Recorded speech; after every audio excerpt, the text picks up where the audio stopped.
It is Free Talk Live. You are invited to join us here, and you can take control of the airwaves and bring up whatever is on your mind. Our number is 855-450-FREE. That's 855-450-3733. We also have the Discord on-air call-in line rooms over at discord.lrn.fm. With you in the studio tonight, it's Ian. The nobody formerly known as Rich Paul. And Chris. All right, Chris joining us from ThinkPenguin.com and Freedom Decrypted as well. We'll talk more about that coming up here in a little bit. But news that I saw last night, and yes, this is my first night back in the main seat of the show. I was on with you guys last night, Rich, and it was a nice trip to Japan and a long recovery. I slept for like 15 hours yesterday after getting back, but feeling better today. And so we'll open the phones up as we always do, take your calls about anything. But late last night, saw this headline coming in, and I thought it was a repeat, and it is a repeat, meaning that I thought it was like an old story, but it turns out it's a new story, the same as the old story. Chelsea Manning going back to jail. Wait, back again. What? Back again. Why? They just This released was her. predicted before she got out of jail. They issued the new subpoena while she was in jail. Then I think the reason they actually troubled themselves to release her was to give her a little taste of freedom and hope that she would weaken, and I'm proud of her for not weakening. Yeah, I don't think she's going to. She's got a lot of balls. She sure does. And for those that aren't familiar, of course, Chelsea Manning used to be known as Bradley Manning, and Bradley Manning was the person. I really wasn't intending to go there, but yeah. Well, I mean, it's important to bring up the history here. Oh yeah, some people might not know at first blush who we're talking about, because when Chelsea went to jail originally, the first time for several years, it was as Bradley Manning, and that person, or at that time, she was working in the military and helped ferret out information. I mean, she wasn't working I'm pretty sure they cut her off after they... Sure. Well, she helped ferret out information that got to WikiLeaks and ultimately revealed all kinds of untoward I think they usually fire things. you at that point. Yeah, and so she was obviously stripped of her clearance and all that. But that was what brought her into the so-called justice system in the first place. Was the injustice system? Yeah, was her release of those various different tapes. I think one of them was a video, if I recall, of military people shooting innocents over in the Middle East. I forget where. Yeah, it was drones, and the innocents that they killed included, I believe, American journalists, but they were definitely journalists. Yeah, I mean, war crimes, basically. Right. Yes. And so rather than, thank her for the heroic effort that she, engaged in of shining light upon the violence of, this warmongering state, the state, of course, threw the book at her and sent her to prison, ultimately, thankfully, to, of all people, Barack Obama for commuting her sentence and letting her out before she was originally supposed to. Yeah, he should get some credit for that, because that's one of the few unabashedly good things that he did well in office. He waited to the end, but it still counts for something.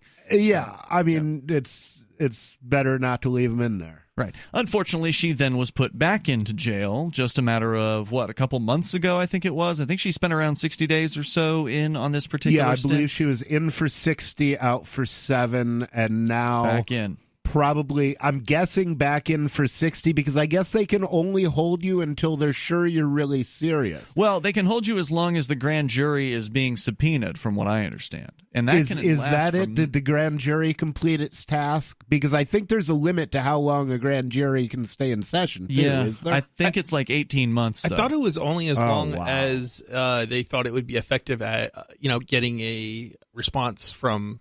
Well, certainly they can let her out. I mean, it's a judge's order, so the judge can, determine when to let the person out. But ultimately, they can hold her for the entire grand jury process. If she hasn't done what they want her to do, and they can just keep the pressure on for as long as they want. Here's the latest here from UPI. And they can always just form another grand jury the the day after she gets out also. So, I mean, we all exist as sinners in the hands of an angry government. So UPI reporting a federal judge has ordered Chelsea Manning to return to jail after she, and this happened yesterday, after she again refused to testify before a grand jury about an investigation into WikiLeaks. Appearing in court in Alexandria, Manning refused to comply with a subpoena compelling her to give testimony.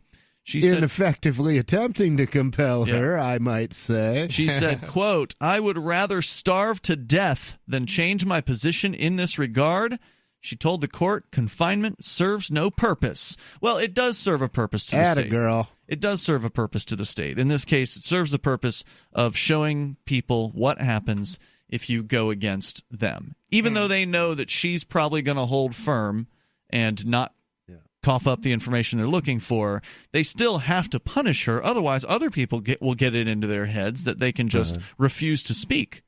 But then again, even with the punishment, other people can get it into their heads that they can just speak and have the stones to stand up to what happens. It's amazing that they can force speech out of somebody like that. It's awful. It's terrible. It creates situations where people are pressured into saying things that are not true because if they don't, they'll be punished for it. See, I was actually in a situation when I was 13, and I had a girlfriend who was 23. And my parents wanted this woman prosecuted, as one can well understand. So the prosecutor basically... Well, I don't understand. You didn't want that. Well, I didn't want that, but I understand because I understand the atmosphere in which I grew up in, which... regards sex as something that I should have been protected from myself on.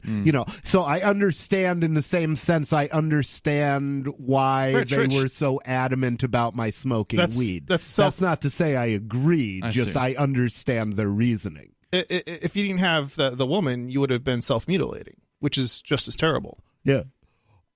Oh my. I didn't know that part of the story. Huh. I don't know that part of the story. No. So what I'm saying is that if they didn't charge her, you would be, or if they separate you from her, a 13-year-old, they can charge you with self-mutilating or something along those lines. But where did the self-mutilation come into play? You're doing it to yourself. Do you mean for masturbating? Are you talking about playing with Mm-hmm. yourself? Yeah. That's not self-mutilation. Mutilation okay, I might have the wrong. is like cutting. It does damage. That would be like cutting yourself. Yeah. There's another word for it. They call it self-abuse. Okay. Although, if you're consenting, I don't see how it's abuse. But that's the point that I'm trying to make. Yeah. Right. Self-abuse, Right. I guess. I do see your point. It was just a mutilation word. Yeah. Sorry, that threw me. But somebody anyway, threw that word the in my point head. of the story beyond mere verbal masturbation was that what I told the prosecutor was, if you call me a witness, I will lie on the stand. I will say day is night, black is white, ignorance is strength. I had just read 1984 for the first time. And so basically, if you do that to a prosecutor, if you tell him that you will lie, he is literally committing a criminal act if he puts you on the stand. That act is called subornation of perjury. It's a serious act. It's what Bill Clinton was actually impeached for. Okay? This is a felony. This will end an attorney's career. So the bottom line is, if you tell them you will lie, they can't call you as a witness, or at least I have never been called as a witness when I've used this tactic. That's a good point. And even if you don't want to go with the lying route, Chelsea could always just say, I don't recall. So if she felt like she had a gun to her head and that she had to testify, you could always just say, I don't recall. Oh, yeah. Develop amnesia. Yeah. I'm so upset by this, I developed hysterical amnesia the whole period. I'm just beside myself. The toll-free number is 855-450-FREE. So she's on her way back to jail, and it's yet another heroic move on her part. We can continue. This is Free Talk Live.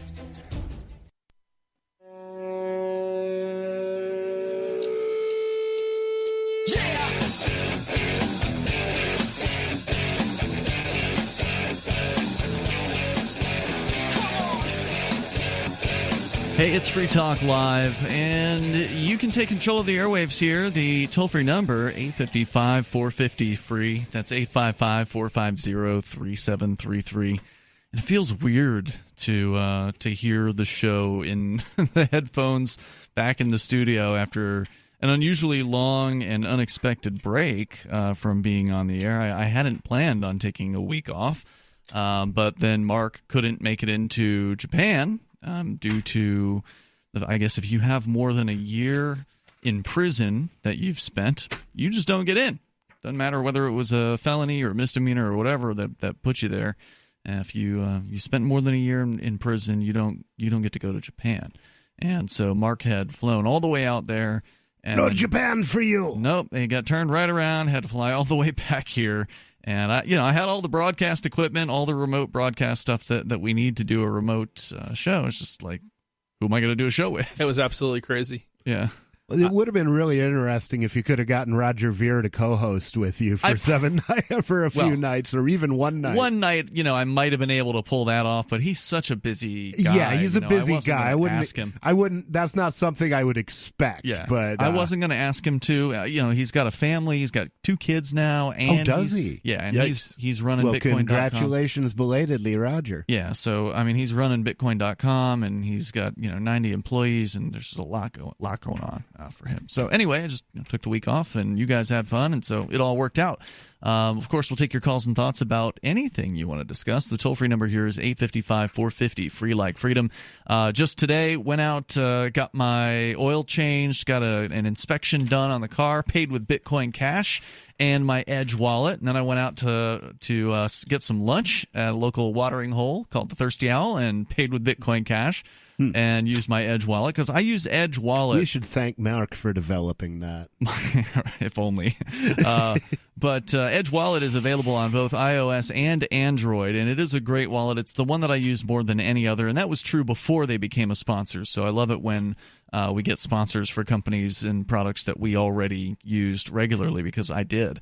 And also you can buy, sell, trade, and securely hold your cryptocurrencies. And I tried the exchange feature last week, because Bitcoin's price has been going crazy. So I took a little bit of Dash and turned it into Bitcoin, BTC, through the Edge wallet, and it was super easy. I'd never used that feature before. It was they've got the Changely thing built right into the wallet.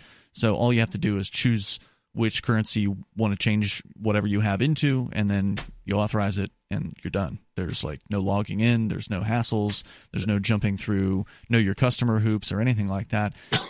It is a great app. Go check it out at edge.app. They've got support for all kinds of cryptocurrencies like Bitcoin, BTC, Ethereum, Bitcoin Cash, various Ethereum tokens, Monero, Ripple, Stellar, and more. It's edge.app. Secure your freedom with edge.app. As we continue here talking about Chelsea Manning going back to jail after appearing in court briefly in Alexandria, Virginia, a federal judge ordered Chelsea back to jail after she has again refused to testify before a grand jury about an investigation into WikiLeaks. She says that I would rather starve to death than change my position in this regard. The story from UPI points out it isn't the first time that she's gone to jail for refusing grand jury subpoena. In this particular case, last week officials had released Manning from the detention center after the grand jury term expired. So the original grand jury was done. Now they've got another one, and they're trying it again. Prosecutors immediately issued a second subpoena, and she'll be held in jail until she agrees to testify or until the current grand jury term expires in 18 months. So are these grand juries for the same thing, or are they for different things? I don't know. How many times can they call a grand jury for the same charge? Yeah, why would they have the grand jury multiple times unless there was new evidence maybe or something? That's a good question. Yeah. See, other than threatening to lie, the other thing that if she was a member of my church she could do is we regard it as a sin to violate your own conscience. So she could agree to take the stand and then refuse to be sworn. Okay. That's interesting. There are a lot of strategies that can be employed in this case, and I I think she's just going to sit it off. Changing up your strategy. If at first you don't succeed, come at them from another direction and hope they don't see it coming. But this sounds like she's trying to make a statement, a public statement. I'm not necessarily sure. It may well be that she's that part of her shtick is that she's just going to she's going to sit it, bear it with. Without resistance. She's done 7 years or whatever. King strategy. Yeah, and that's the one thing. Like, once somebody's done 7 years, they're Another not 18 afraid months, of whatever. being thrown in a jail cell anymore. So that's an important point. Is that once you've gone to jail and you've had that experience. Now, to be clear, not all jails are made equal. Okay, so we've got the Keene Spiritual Retreat here in Keene, New Hampshire, which is not quite the same as some of the other jails out there. But once you've had your freedom taken from you in that way, it's not as much of an imposition to have it happen to you again. So usually the government uses the threat of jail as this, essentially to motivate people to do what they want them to do. And for most people, it works pretty well. But for Chelsea, she's just like, whatever, put me back in. I've been there before. It's just another day, another 10 days, another 10 months. Yeah. Prosecutors, let's see here. They say this time, though, Manning will be fined $500 per day for every day she refuses to testify. What? A figure that will increase to $1,000 per day after 60 days. So they are really putting the screws to her as much as they possibly can. Can you imagine? Yeah, that's messed up. For refusing to testify? But, you know what amazes me is that they think that somebody's going to pay a fine, a $500 fine or a $1,000 fine a day when they're not even willing to testify in the first place. You think if they're doing it for moral principle reasons or for any reason, I would hope she doesn't pay. Right. They're not going to pay. I mean, it's. Well, I hope you're right about that, but a lot of people what that does, though, is render her unable to accumulate any assets. So even if you don't pay, there's definitely an imposition on a further imposition on your freedom. Because as soon as you put an asset in your name, they're just going to come and take it. Mm-hmm. They're going to lien your body or whatever. So you'd have to form a church and then put all your assets in that name. So back to the story here. Prosecutors have not publicly disclosed the specific nature of the investigation in which they seek to have Manning testify. NBC and ABC News reported the probe is likely related to charges filed against WikiLeaks founder Julian Assange, who was arrested last month at the Ecuadorian embassy in London. I suspect what they're trying to do is hit him with even more charges, because when he got arrested after leaving the embassy, when Assange was arrested, the charge was, I think there was only one charge at the time. Right. And it was up to 5 years in prison for the one charge that he was facing. Now, I don't know if they've added some since then. Has anyone heard about that? I haven't heard anything like that, but I believe it was something like the conspiracy to assist in hacking or something to that effect. And it's kind of a weird charge because she wasn't ever even accused of hacking. I'll tell you what, if I was Manning, I would have strongly considered going to leaving the country, just going to Russia. Yeah, or anywhere. Would she be allowed to leave? Well, that's a good question. Unless they've revoked her passport, in theory, she should be able to They leave. can't keep you from going to the Russian embassy, and I would count on the Russians to be able to get you out of the country if they want to. Well, that's easier said than done. Yeah. That's why Assange was stuck in that embassy in the UK for 6 or 7 years, because he couldn't leave because they surrounded the place. They had cops 24/7 watching it. More coming up.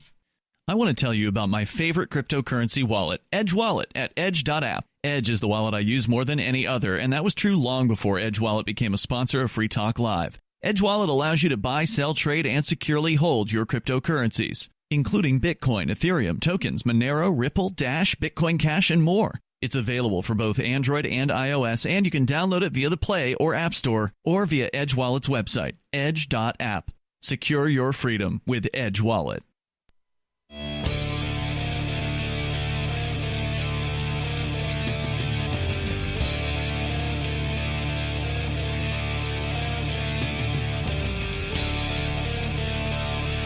Free Talk Live, dial toll-free, bring up anything that you want. Our toll-free number is 855-450-FREE. That's 855-450-3733. We have the Discord on-air call-in line rooms over at discord.lrn.fm. What is Discord, you ask? Well, it is a chat service, and it's free to use. You can use it 24 hours a day. There's text chat rooms, and there are also voice chat rooms where you can interact with other Free Talk Live listeners there basically around the clock. So be sure you check that out over at discord.lrn.fm. And during the show, it's a great way to call in and sound almost like you are sitting here in the studio with us. And in the studio with you, it's Ian. Oops, sorry, try that again, Mr. Nobody. The nobody formerly known as Rich Paul. Thank you, sir. And Chris. All right, so of course you can bring up whatever is on your mind. 855-450-FREE, like freedom. As we continue here, we've been talking about Chelsea Manning, ordered once again to go behind bars for this time what may be as long as 18 months, and I suspect the federal bureaucrats that are obviously out to get her are going to try to string along this grand jury for all of those 18 months if they possibly can, because basically they can just say, well, sorry, grand jury, we would have moved along sooner, but this stick in the mud over here, Chelsea Manning, she's refusing to testify, so we're just going to have to keep you impaneled for all 18 months so we can try to squeeze some testimony out of her, which means these, poor bastards on this grand jury, I don't know. I've never been on a grand jury, thank goodness. Because I don't know what it's like at a federal grand jury. Are you subpoenaed for a certain number of days per month? Are you there for the whole month? How does that work? Well, it's pretty much under the control of the prosecutor, is my understanding. Mm-hmm. So he could have a grand jury that was impaneled in theory, but if he didn't summon them on a particular day to come and hear testimony, then I don't think they would have to go and sit in a room. So basically he's only taking up their time to the extent that he's taking up his own time. I see. Presenting testimony to them. So if you want to join us, you can do that as we continue. We got other court-related news because that's pretty much all there is to say on Chelsea's part. She's a hero. I'm glad that she's doing what she's doing, and I know it's costly to her personally to do this, so goddess bless her for it, and I hope that other people are inspired by this example that she has provided. And also, I would like to say, dick move, Mr. Trump. Dick move. Indeed. Is it Trump that is? I guess it would be. The buck stops with him. Yeah, that's true. He could claim ignorance, but if it was brought to his attention and he wanted to stop it, he certainly could. If he's the head of the executive branch, then he should be able to stop whichever Justice Department prosecutor it is that is doing this. It's his purview. Trump, who during his campaign lauded WikiLeaks, he said nice things about WikiLeaks during the campaign. They helped him inadvertently by releasing the Hillary Clinton emails. And unfortunately, that kind of puts him in a bind, because if he does do the right thing with Chelsea Manning, then or with Julian Assange, there's a significant chance that they will say, oh, well, you're just doing that because of the Russian collusion, because they helped you and the Russians collude, which, of course, there wasn't any collusion. There wasn't any evidence for that. Nonetheless. You kind of would think that would be all the more reason for him to do it, though, because it's like... Just to throw it in their face. Right. It's like, you don't own me. But... I wouldn't expect anything like that to happen, just like I wouldn't expect him to give a commutation to Ross Ulbricht. I mean, that's Ross's only chance to get out of prison at this point, and I know his mother really believes it's possible, and I wish I could believe that it's possible. I just don't. I don't think that Trump's going to do it. I hope I'm wrong. I really do. I want to see Ross Ulbricht get out of prison, the guy who, for listeners that don't know, founded the Silk Road and is now sentenced to 2 life sentences plus 40 years behind bars, and has exhausted all appeals, despite the fact that the evidence used to convict him was obviously corrupted by cops that were dirty and who went to prison, at least one Secret Service agent. There's and one no question DEA about it. agent. They were convicted, yeah, right? They pled guilty to corruption and stealing. Guilty. Okay, fair enough. Yeah. Wow. Are they still in? I think so. Okay. Yeah. I don't remember what their sentences were, but I think they were at least several years. So like 5 to 7 or something like that. All right, so if you want to bring up whatever you want, you do that. Toll-free number here, 855-450-FREE. You've got another court-related story, Chris. Where's it coming from? I do. This is coming from the New York Times. It's an interesting story. So they're basically accusing this man of putting the law on the internet and that apparently is terrorism. Putting the law on the internet. Yeah, the laws when they get written. Well, he's basically posting, the laws really? On the internet. And in Georgia, apparently, that's illegal. And they're making the argument at the which Georgia? Georgia, like the U.S. state. Okay, because there's another Georgia. I know. Okay. And apparently they're making the argument. I think they lost, and now they're calling this terrorism. They're trying to bring it up to the Supreme Court, and they're calling it terrorism. Let's get into the story a little bit. Yeah. Carl Mulhamud believes in open access to government records and has spent more than a decade putting them online. You might think the states would welcome the help, but when Mr. Mulhamud groups posted the official code of Georgia annotated, the state sued for copyright infringement. So when did the state ever, or the government ever have copyright in the first place? Doesn't everything the state creates, isn't that not under copyright? Yeah, I've always thought that was public domain.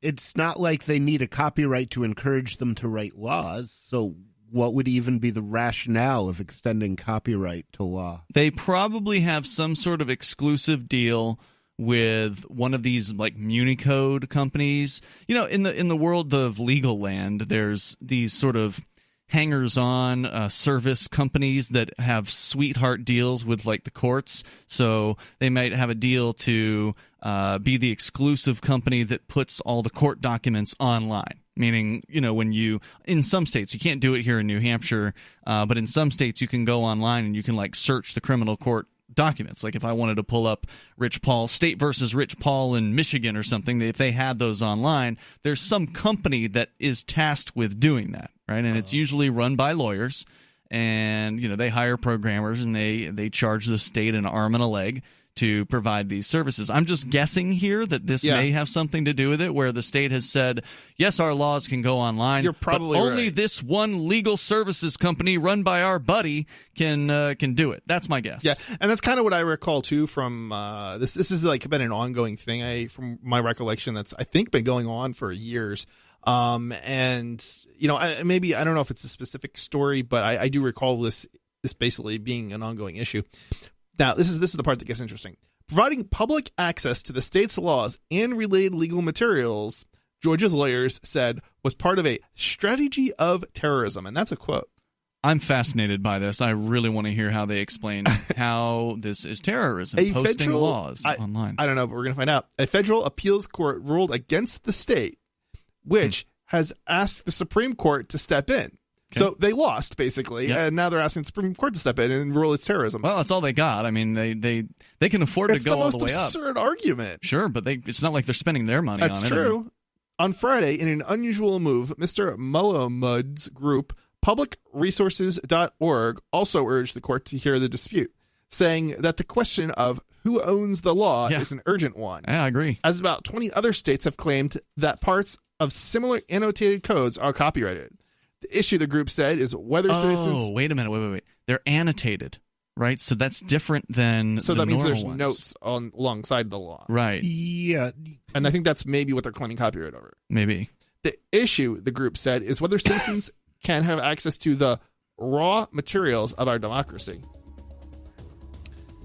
The case, Georgia vs. publicresource.org, number 18-1150, concerns the 54 volumes of the official code of Georgia, annotated. 54 volumes annotated. That's a lot of pages. Stand by. We'll continue the discussion here. The toll-free number, if you want to join us, is 855-450-FREE. Can anybody try to make an argument as to how this is terrorism? Because I don't get it. Does not compute. Free Talk Live.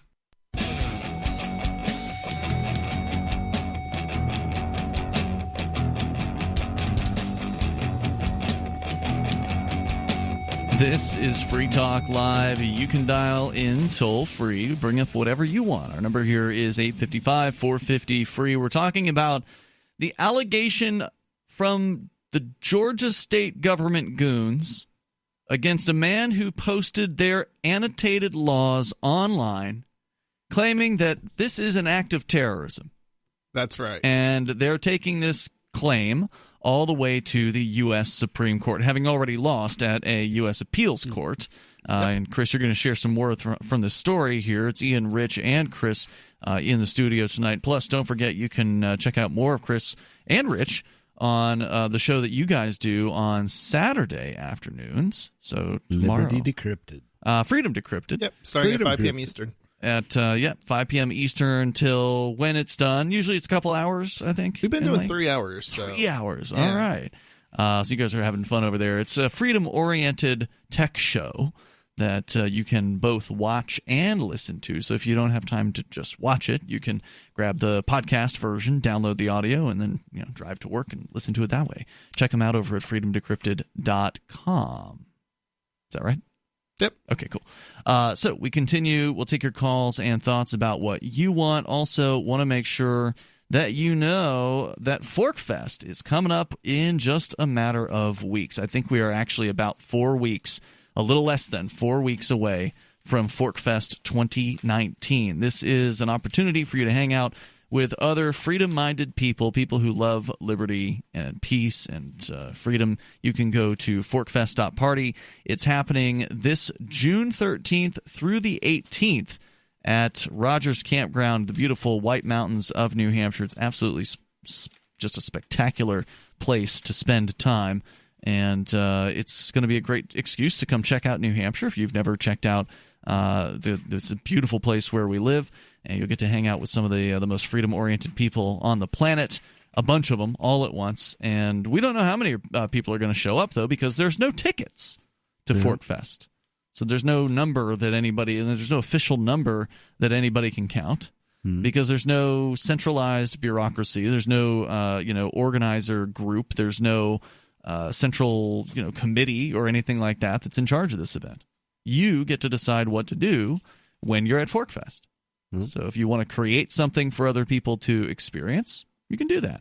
Or if you just want to come hang out and camp with other freedom-minded people, you can do that too. And some people, I know Ernie Hancock has designed with Dobby Barker the very first ever ForkFest T-shirt. So that's very exciting. Right. I think you pre-ordered a couple of them. Oh yeah, I ordered at least 2, I think, and and there's all sorts of other stuff that's going to be going on. I'm going to be giving a talk on decentralized media. Ooh, where? So at the Alt Expo tent. Excellent. And so you'll have to actually find out by going to the tent and seeing the schedule. But it right on. Alt Expo is going to be there, which, as you pointed out, their schedule is not being posted in advance. They're just going to kind of put it up there during the weekend and modify it as needed. But you can go to learn more about ForkFest over at forkfest.party. That is the unofficial website, which links over to the unofficial Telegram chat room and forum over at forkfest.party. Again, June 13th through the 18th. It's definitely not too late. It's not going to sell out. You don't have to worry about that. This campground can handle 3,000 people, and I think we might have had about more than that. I've heard 3,000 to 4,000, so I mean it would probably get on paper. Yeah, it would probably get pretty crowded. You at can 4,000. get a lot of people on one of those campsites. True. If yeah, you that's squeeze. true. Well, and once they're all rented, they have no reason to stop you. Yeah, that's definitely true. Although I wouldn't expect it's going to even hit 1,000 because it's still just the third year of even the event. PorkFest has only hit hasn't even hit quite 2,000. I don't think so. No, I don't think it ever has. And that was at its height. Yeah, I think it's peaked. I think it peaked at 1,700 or so. Yeah, 17 to 1,800 is probably about right. So go and learn more at forkfest.party. We're all going, so we'll look forward to seeing you there. And I would add a note to this. I will definitely be there if you're thinking of traveling to New Hampshire and it seems like too far for 1 week of ForkFest. Also consider staying over for PorkFest, which is another liberty-oriented festival in New Hampshire. I'll be at both of them. And it allows you to see one of the nice things about the Free State Project is it's a multifaceted movement. We don't all agree on everything, so that gives you a chance to meet and greet 2 different porcupine tribes for one set of travel costs. You can't beat that. It's definitely one of the nice things about PorkFest and ForkFest, or I shouldn't say those particular events, but the movement in general is it's very decentralized. There's lots of different groups all over the state. If there's something you don't like, just break away and do it your own way. Yeah, even start your own thing. Even in little old Keene, we've got different tribes that get together and meet up and stuff like that. Different people just don't get along, and you'll have that with any sizable number of people. That's right. And that we've achieved that. and we've achieved success because of that. Actually, to the phones we go to Jacques calling in the UK, and then we can talk more about this alleged terrorism of posting the laws online. Jacques, you're on Free Talk Live, watching us on twitch.lrn.fm. Go ahead. Hi, how you doing, fellas? I'm a UK viewer, so I don't know if you get callers from the UK. Just so you know, Jacques, before you go on, I don't know what the rules are there in the UK, but we are doing a radio show, so make sure that you don't say certain curse words, or else we have to hit the dump button, and that'll make us very sad. So go ahead with your call. So I wanted to talk about a couple of things. LRN.FM. Tell you that, and you just got dropped off the air. 855-450-FREE. That's 855-450-3733. And if you say things that you're not allowed to say on broadcast radio, you don't make it to broadcast radio. So the people watching the video feed might have heard what you said, but the much larger audience that's listening to us on dozens and dozens of broadcast radio stations have no idea what it was that you said. So, toll-free number, 855-450-FREE. That's 855-450-3733. Sarah's in New Mexico. You're on Free Talk Live. Hello, Sarah. Well, lucky for me, I get my turn. Speaking of, he's calling from United Kingdom. So, European Union, UK wants to start buying New Mexico green chilies. Can you believe it? The UK? You mean like grocery stores in the UK, or the UK government? Where would you expect them to get their chilies? Well, I don't know who decided, but European Union, EU wants to start buying green chilies from New Mexico. I love the way you say EU. It sounds like PU.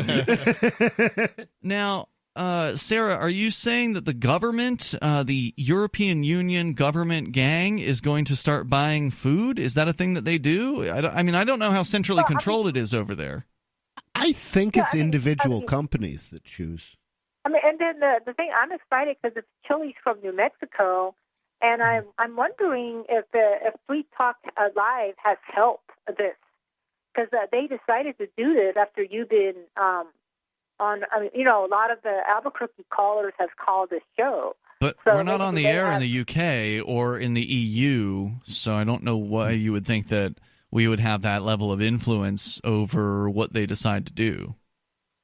Well, this guy was watching from, supposedly he was from UK, United Kingdom.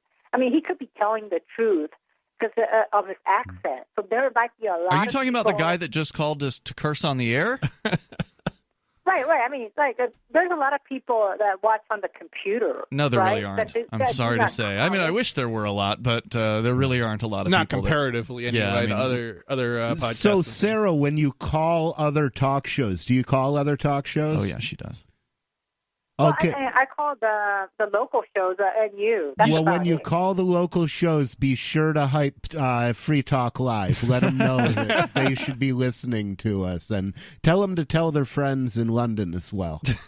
Yeah, right now we have a total of 18 viewers across Twitch and the DLive platforms at the moment. So, Sarah, I would say that that's a little underwhelming as far as numbers are concerned. But, I do appreciate that you believe in Free Talk Live, that you think that we have such an influence that we could influence the EU government to purchase green chilies, or whoever it would be that was buying the chili peppers from the it would be some random Chinese distributor in the EU. Sarah, anything else? I have no idea, but the word got out that we got really great the green chilies are great from here, and it's one of the good things about New Mexico. Well, it's nice to hear you something positive. Because normally you're talking about how everybody's going to die if they come to New Mexico from car accidents. Sarah, are you being paid to say this? The paid shill. No, It sounds like she's shilling for.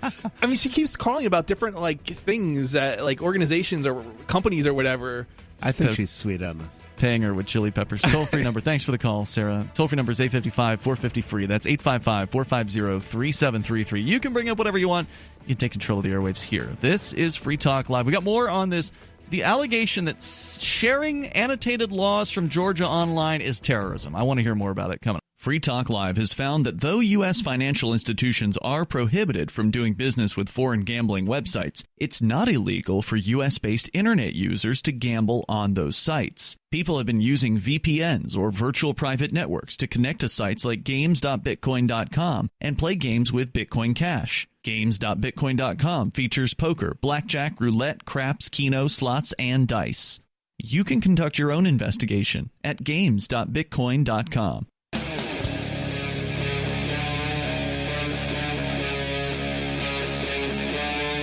Free Talk Live.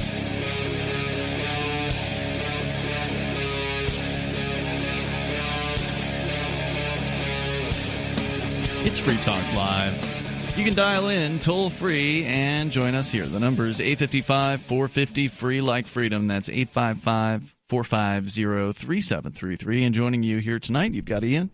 The nobody formerly known as Rich Paul. And Chris. And, of course, you can bring up anything that you want. We've also got the Discord on-air call-in line rooms over at discord.lrn.fm. You'll sound almost like you're sitting here in the studio with us. For those of you just tuning in, to bring you up to speed, in the last hour, Chris, you were sharing a story from the New York Times about a case out of Georgia, the state of Georgia in the U.S., where a man has been spending quite a bit of his time, I think approximately a decade of his life, he has spent putting the annotated versions of the Georgia statutes online as a, service to the people, right? Like a service to the average person. I believe he's not charging for access to these files.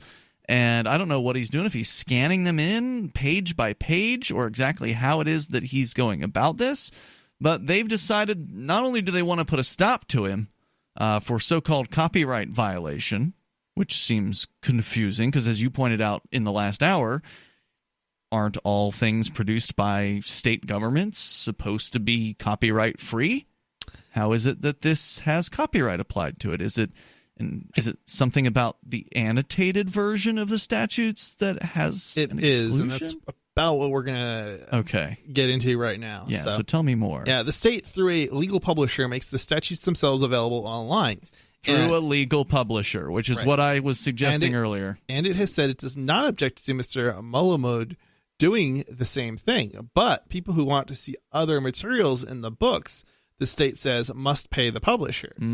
So, yeah, it's kind of exactly what they're arguing. It's basically, okay, well, sure, the law is not copyright, but because we're adding things to the sides, the notes, basically, all of a sudden you can't publish it and make it available for free online. This is part of a disturbing trend, according to a new law review article, Who Owns the Law? Why We Must Restore Public Ownership of Legal Publishing. A law professor and librarian at Mercer University in Macon, Georgia, and David Hansen, Hansen, okay, a librarian at Duke. It will be published in the Journal of Intellectual Property Law. The states have struck deals with legal publishers. The article said have legal publishers like Municode. If you've ever seen, like the city of Keene, they put their code up on this website, Municode. That's not a government-run site. It's run by one of these legal publishing groups, which is, of course, run by attorneys. And these guys, charge the various different state governments and local governments whatever exorbitant fees they're charging them to, for the service of keeping their statutes and their ordinances available online, searchable and updated, right? So when they pass some new stupid law like they did recently with where they're banning the use of nicotine products under the age of 21 here in Keene, when new things get passed, they pass them along to the Municode people or whichever group it is that publishes that, and they take care of it for the state. See, what would make a lot more sense would be for the state to just put the published version, the official version, online where anybody can download it, and then anybody who wants to publish copies of it as a book is welcome to download and That's too hard for a bureaucrat, man. It's doing they got to outsource that to somebody who's actually competent in the publishing world. Yeah, I mean, I don't know how competent these people are. All of the New Hampshire compiled laws with annotations are online. Are you sure about that? The RSAs, yeah, I look them up all the time. There's annotations there?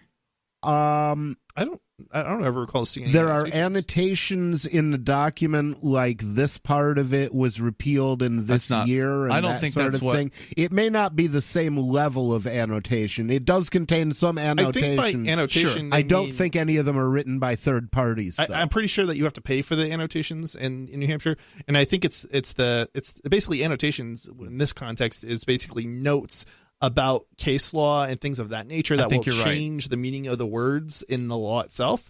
So, and it's very important to have that in order to defend yourself. If you don't have that, you're going to have trouble defending yourself. Although they do call it revised statutes annotated. That's what RSA stands for in New Hampshire. So you're right, Rich. That is interesting. There are some annotations in there, some notes about what was repealed and when. But I think that Chris is right that the actual lawyer's annotated version goes deeper with case.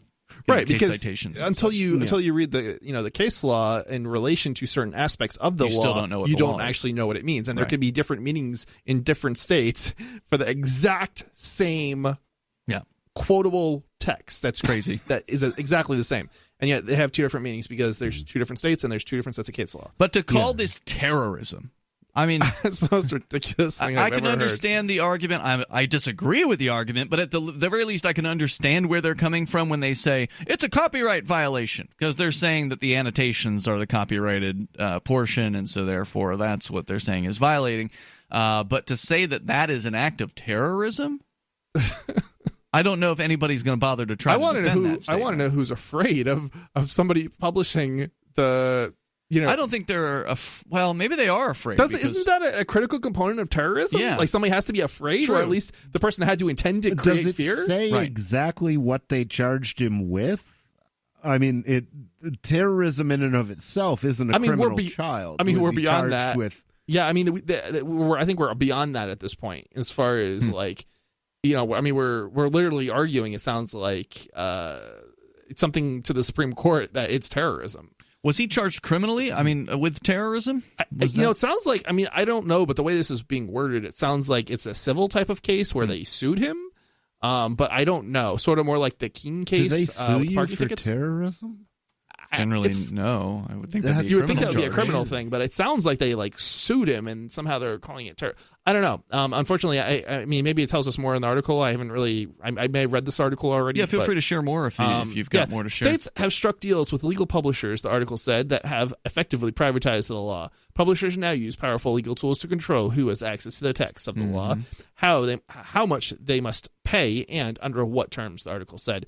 Yeah, I mean, it's expensive, basically. I bet it is. It's very expensive. Anything in law is expensive. To get your hands on the information that you need to defend yourself.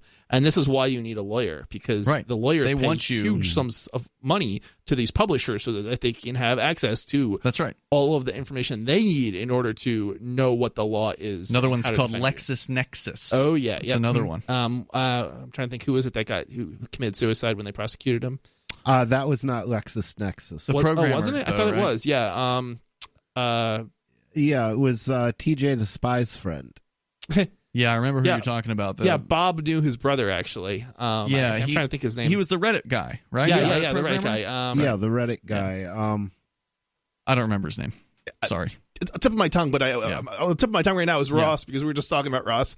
But yeah, I mean, this is some pretty crazy stuff. So basically, the state of Georgia is going to bat for this publisher. Yeah. Instead of the publisher suing, which is strange, right? Because the publisher has the deal. They're the ones that have the legal publisher, whoever they are that Georgia's working with. They're the ones that have the contract. Wouldn't you think they'd be the ones that would bring the suit? Yeah, normally the FBI actually does the investigation of copyright infringement claims. Well, that's what it says at the beginning of all my DVDs. That's true. But now who's publishing that? Not the FBI. That's being published by the movie producers. Huh. Yeah, the annotations include descriptions of judicial decisions interpreting the statutes. Mm-hmm. That's the part that they're saying is basically under copyright, which just seems absurd. It's outrageous. Yeah, it is absolutely outrageous. only a very bad lawyer would fail to consult. No lawyer is going to not consult them. I mean, because you wouldn't be able to, you wouldn't know what the meaning of a statute is without consulting the case law, and that's exactly what those notes are on. It's on the case law basically. We got more coming up here. 855-450-FREE. That's 855-450-3733. Maybe the company that's the legal publisher isn't going after him because they want him charged with this terrorism charge. I mean, obviously, you can't charge somebody with terrorism unless you're the state government in this case. So we'll learn more if there's more to share. I suspect that you have a little more, Chris. Do you? Yeah. All right. There's more on the way. It is Free Talk Live. 855-450-FREE.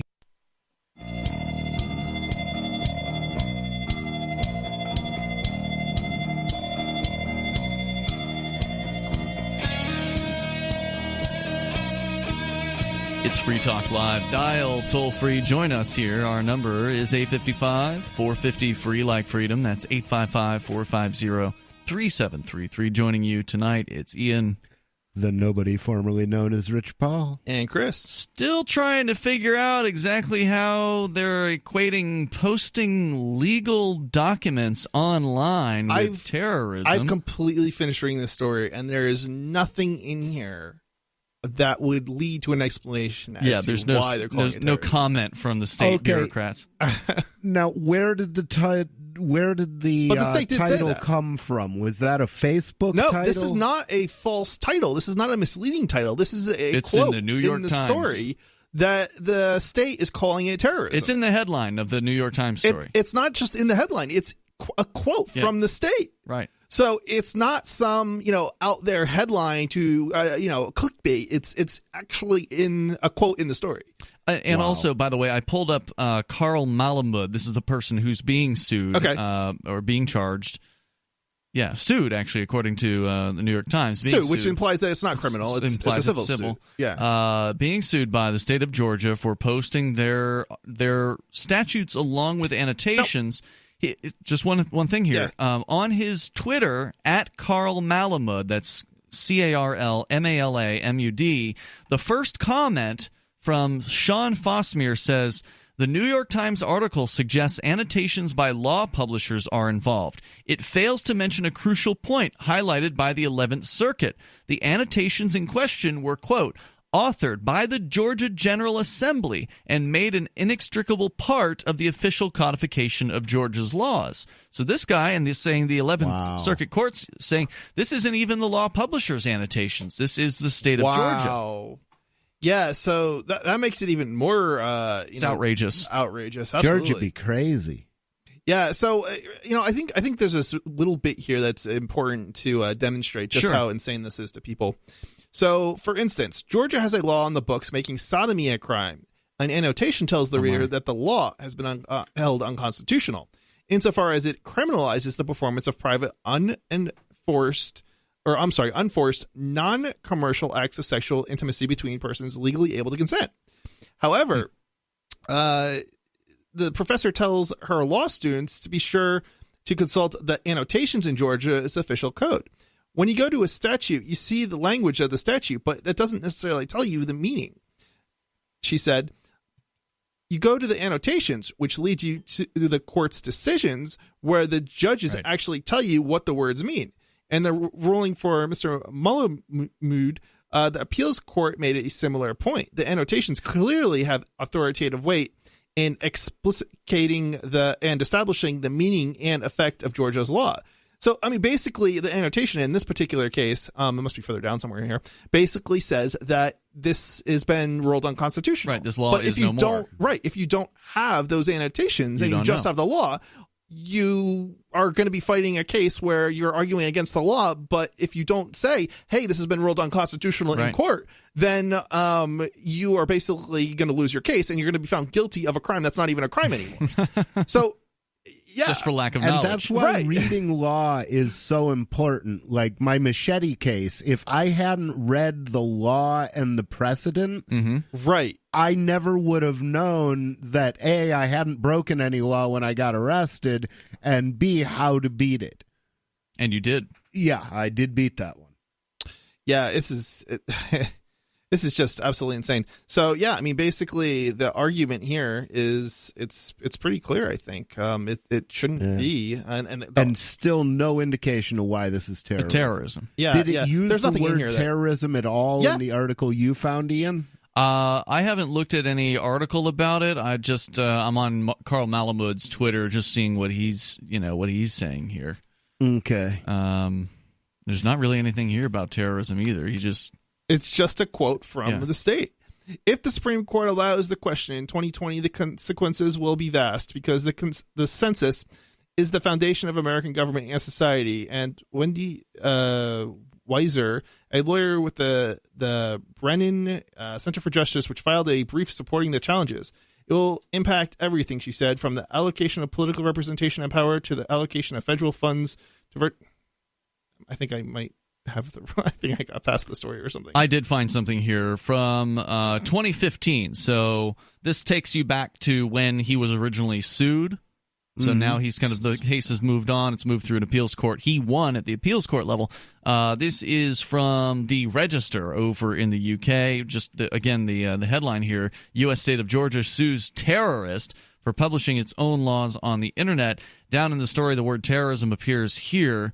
The state of Georgia's filing points to a little more animus than concerns over scanned documents. In particular, it uses a quote of Malamud's from an article in 2009 in which he talked about committing, quote, standards terrorism, unquote, to actually accuse Malamud of committing a form of terrorism. Quote, consistent with its strategy of terrorism, defendant freely admits to the copying and distribution of massive numbers of plaintiffs' copyrighted annotations, reads the lawsuit in part.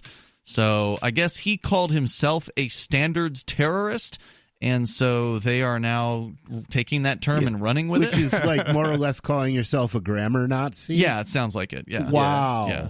Wow. Yeah, he describes himself on his Twitter. I don't know if I can pull that up again here. And this is why they say remain silent when talking to cops. Well, I think apparently this is just something he tweeted or something. Yeah, I think he just put that out there. He calls himself an archivist. This is his description, self-description on Twitter. Archivist, usually civil servant, founder of public.resource.org. I'm sorry, I thought it was publicresource.org. It's public.resource.org. So apparently he owns resource.org, which is a pretty nice URL.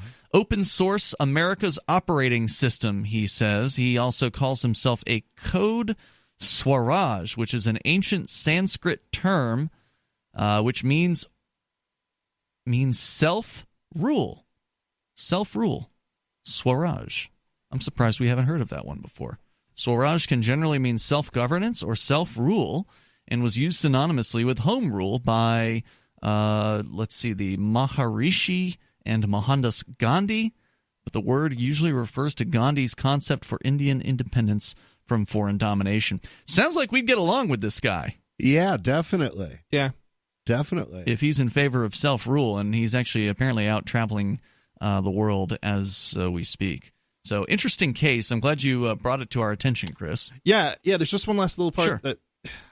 my phone is acting up. Drat. I'm sorry, I'm not going to be able to get to it. But yeah, I mean, basically, it's just an insane case where they they appear to be kind of taking words out of context and calling him a terrorist. I wonder if he's been ordered to take down, by the judge in the case. Has he been ordered to take down the Georgia statutes with the annotations, or are those still available? Can you still go and... It's an interesting question. And download them? I think they would be available at this point because he did win, and so they're appealing it, but he did win. So unless there's some good reason, I would not think that they would have to remain down. Yeah, unless there's some order that's been given to stop that. Yeah. All right, more on the way. You can share your thoughts. Our toll-free number is 855-450-FREE. Coming up, the latest out of Venezuela. They're saying that it is the worst collapse outside of war, basically. When you compare Venezuela to other countries, basically, with the exception of countries decimated by bombings, Venezuela is the worst collapse on the planet. It's Free Talk Live. Are you concerned that liberty, free market economics, and the values that made America great are no longer taught in schools? Well, so am I. So I got my son the Tuttle Twins children's book series. My name is Jack, and I'm 11 years old, and I just started the Tuttle Twins. So far, I have learned that some people can use the government to ruin the economy and destroy people's businesses. Give all the young people in your life a chance at reason and clear thought, because they're not going to get it at school. There are 9 books in the series, and each one teaches a set of ideas that children aren't getting elsewhere. Go to TuttleTwins.com and use coupon code FTL to get 40% off. Again, that's TuttleTwins.com.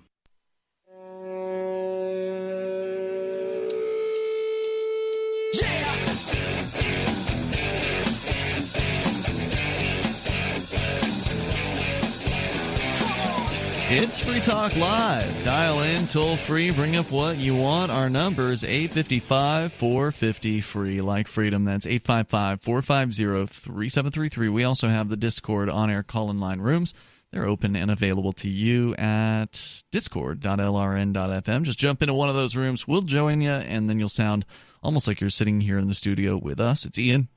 The nobody formerly known as Rich Paul. And Chris. And don't forget, Bitcoin.com is your premier source for everything Bitcoin Cash related. Just go to Bitcoin.com to get started. You can, of course, learn about how to choose a Bitcoin Cash wallet, buy Bitcoin Cash, and they'll show you where you can spend your Bitcoin Cash.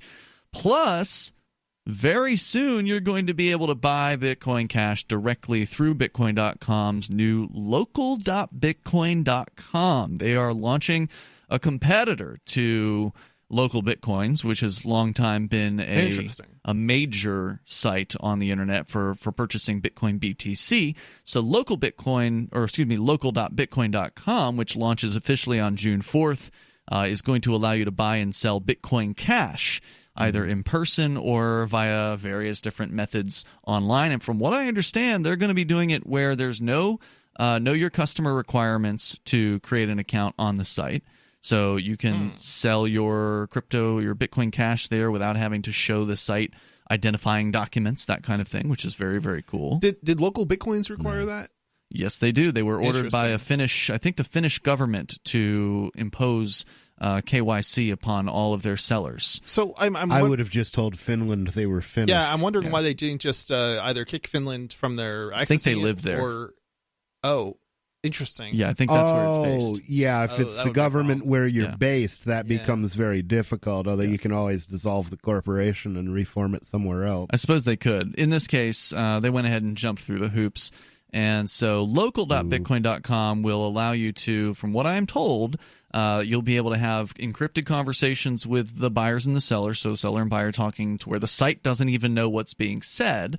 Which is very interesting. So there's a lot of privacy aspects that are going to be baked into local.bitcoin.com from day number one. And right now, it's open for registration. So you can go right now to local.bitcoin.com, register your account. You can even post, just a sales advertisement. So if you have Bitcoin Cash to sell, you can post that, but you can't nobody can buy it from you yet. The official launch date is going to be June 4th. Is Bitcoin.com out of Hong Kong or Japan? I don't know where its organizational documents are from, but I was told where they're hosting this week when I was there, and I don't know if I'm obligated. I wouldn't say anything if they haven't. Yeah. I'm just wondering if it was made clear on the site or something. Yeah, I can tell you this: it's not being hosted in Japan, which is where their main offices are. Okay, so it's being hosted elsewhere. It's not being hosted in the U.S. I'll tell you that. So go to local.bitcoin.com and sign up for your account there. That way you're ready to get rolling once they officially start this thing on June 4th. So let's see here. We were going to get into Venezuela, and if you want to comment on whatever's on your mind, you're welcome to join us here. The toll-free number is 855-450-FREE. And again, another story here from the New York Times, which is where we were earlier tonight with the piece that you were sharing, Chris. This one from Anatoly Karmanov, based in Venezuela. Zimbabwe's collapse under Robert Mugabe, the fall of the Soviet Union, Cuba's disastrous unraveling in the 1990s, the crumbling of Venezuela's economy has now outpaced them all. Venezuela's fall is the single largest economic collapse outside of war in the last 45 years, say economists. Quote, "It's really hard to think of a human tragedy of this scale outside of civil war," said Kenneth Rogoff, a economics professor at Harvard University and former chief economist at the International Monetary Fund. He said, quote, "This will be a touchstone of disastrous policies for decades to come." To find similar levels of economic devastation, economists at the IMF pointed to countries that were ripped apart by war, like Libya earlier this decade or Lebanon in the 1970s. But Venezuela, at one point, Latin America's wealthiest country. Yeah, I was just about to say, isn't Venezuela, or at one point, wasn't it its wealthiest entity? They had a lot of oil wealth. Oil wealth. Right. Yeah. And they still have the oil. They still have the oil. They are failing to, they're failing to keep it maintained, the systems. That's right. The government is to failing. actually exploit that. It's amazing. Well, it's not amazing. It's the failure of centralized planning, right? Like they nationalized the oil industry and then, of course, failed miserably. It's amazing to me that they let it happen, I guess. I mean, they're what do you do when men with guns come into your business and say, "This is ours now"? Yeah. Well, the thing is, this happened with finding a job to thunderous applause in Venezuela. Initially, it did. Yeah, you're right. Yeah, they and seized also the means of thunderous applause in America. Bernie Sanders, was talking about. He said it was more. You were more likely to be able to achieve the American dream in Venezuela than you were in America. This was when Hugo Chavez was in office. Ridiculous. Yeah, I'd like to hear your comments on those words, Bernie Sanders, if you're listening. Sanders has been confronted about his position on Venezuela. I'm pretty sure his position is that, well, they did it wrong. Just put him in charge. But the thing is, they did it wrong while he was saying all along, "You're doing it right, you're doing it right, you're doing it right." Yeah. So what has he learned? How has his policy changed since he's seen his policies fail in Venezuela? It's interesting because Venezuela has not collapsed overnight. It's taken it's a mess, yeah. I remember 20 years ago, mess. Probably more than 20 years ago, even at this point. 20 years ago, it was doing all right. Compared to today, but Chavez took office declining. 16 years ago. They've had inflationary issues for a very long time, and socialist policies that led to those inflationary issues going back 20 or more years. Mm-hmm. It's just gotten really, really bad in the last 5, to a point where basically things are collapsing. It's awful. Yeah, this is not something that just happens overnight. It takes a long time. So everybody who's out there who's voting for socialism in the United States, just remember, it's not going to be the ends tomorrow. It's going to be 20, 30 years down the road. Yeah, I mean, they've got to take. We're going to end up in the same boat. Right. It takes time for them to go around and nationalize a bunch of industries and then take a successful industry and watch it fail. Because once you take a business and you take it out of the hands of the people that created it and put it in the hands of, careless bureaucrats who have no connection whatsoever to the marketplaces that they're supposed to be serving, then you watch those businesses spiral down the drain. Ultimately, at the same time, the government in Venezuela printing out money hand over foot. I mean, just continuing to run the printing presses at maximum volume. That all of these things damage the economy, and like you're saying, it takes time for that damage to really start to manifest in people's lives in the form of, in the case of Venezuela, missed meals. Yeah, I remember in the late 90s and early 2000s, people who were fleeing Venezuela, and people think that that's happened. That's what people are doing today, but it goes back a lot longer than that, because all the people who were in business, the people who made Venezuela successful, they were leaving 20 years ago. There's nobody left in Venezuela who's capable of operating these businesses, and that's what happens when you implement socialism. The people who are capable and they are successful, they leave. You can't steal their business from them and expect them to stay on. And this is how we get to this point. It's not something, it's way too late. You're not, even if you switched over to democracy today, or no, I shouldn't say democracy, but to a more of a capitalist system, you're not going to be able to solve the problem overnight, because you're going to have to give it enough time where people, maybe, assuming you can even attract them back. But why would somebody who has left want to come back? I don't know. It's crazy. They have capitalist systems elsewhere. They've already started new businesses elsewhere. People generally... Well, maybe they're still refugees. Maybe they're part of one of those refugee trains that Trump is complaining about. Maybe, but we know a lot of refugees, a lot of people who flee. Some of them left a long time ago. Yeah, we know a lot of people who flee from other countries, socialist countries, start businesses in the United States and elsewhere. So I don't necessarily know that somebody's going to want to go back just because they go back because they have family there. That's usually the main reason. Sometimes, but why? I would think it would be a lot smaller percentage, especially when somebody starts a business somewhere else. Right. I mean, you'd think they'd want to get their family out and bring them to wherever it is they're coming. But anyway, the toll-free number is 855-450-FREE. More about the fall of Venezuela in moments. It's Free Talk Live.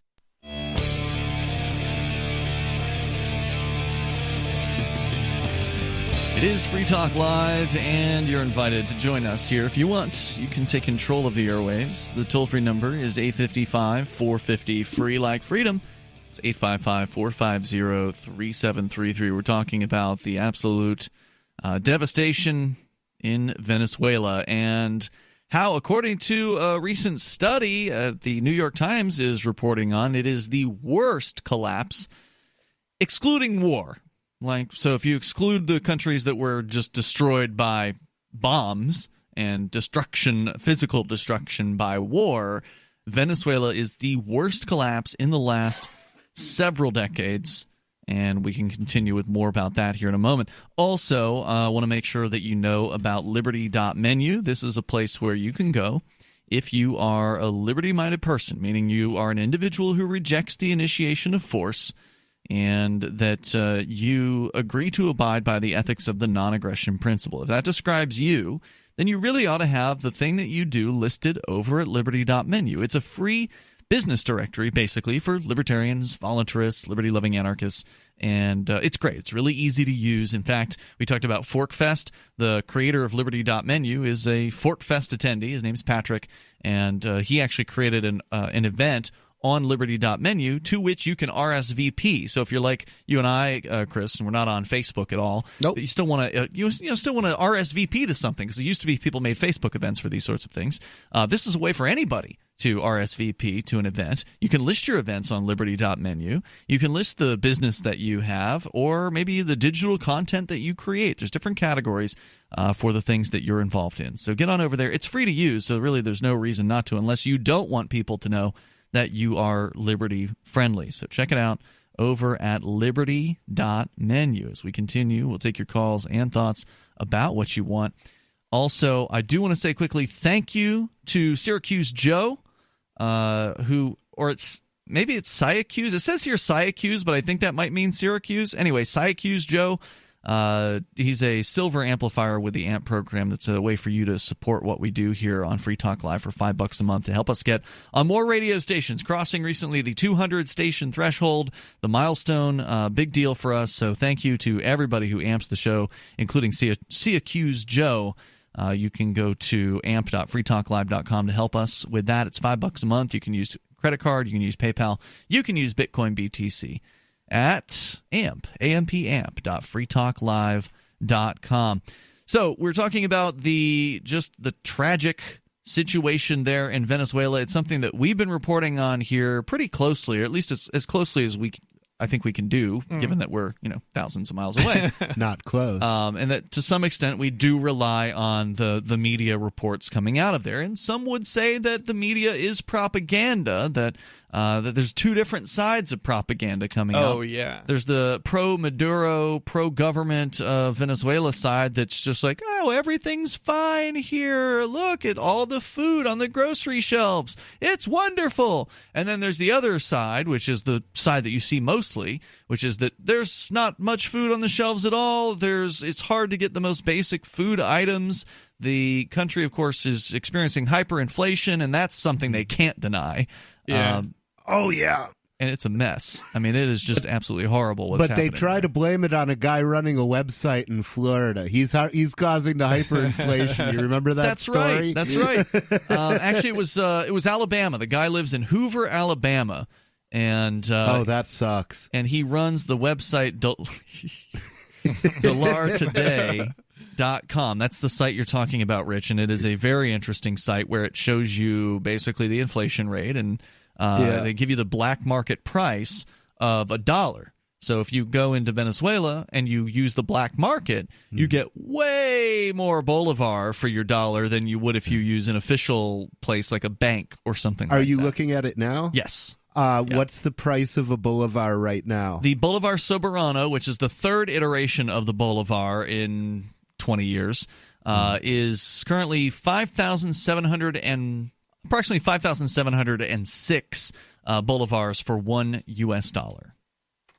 How many again? 5,706. Wow. To 1. And that doesn't sound too bad until you consider that Venezuela has had at least 2 devaluations of their currency. That's right.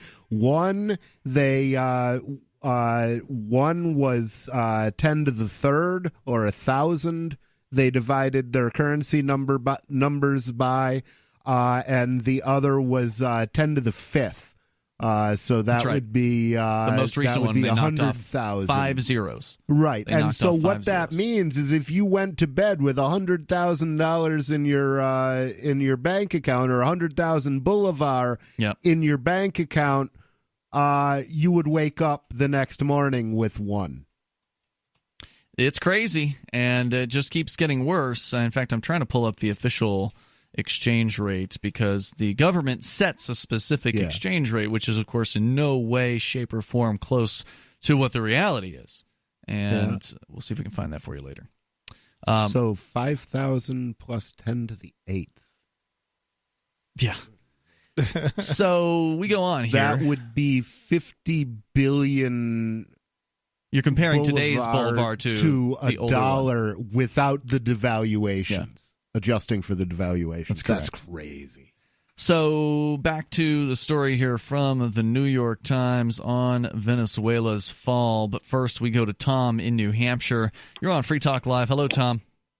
Oh, yeah. I examined the chessboard looking for an opportunity to do damage to the enemy, and I found a perfectly legal chess move when I got an email from the government-run indoctrination center. The bureaucrats are telling us about the survey that students are going to be given on May 21st. And I looked over the survey form, and it's asking, like, are bullies picking on you? Are you getting beat up? Have you have you ever been raped and stuff like that? And they need to know, like, where to allocate their resources to stop that sort of thing. You know, because that sort of thing is a violation of your rights if they're doing that, if people are doing that. And so that part of the survey I didn't have a problem with.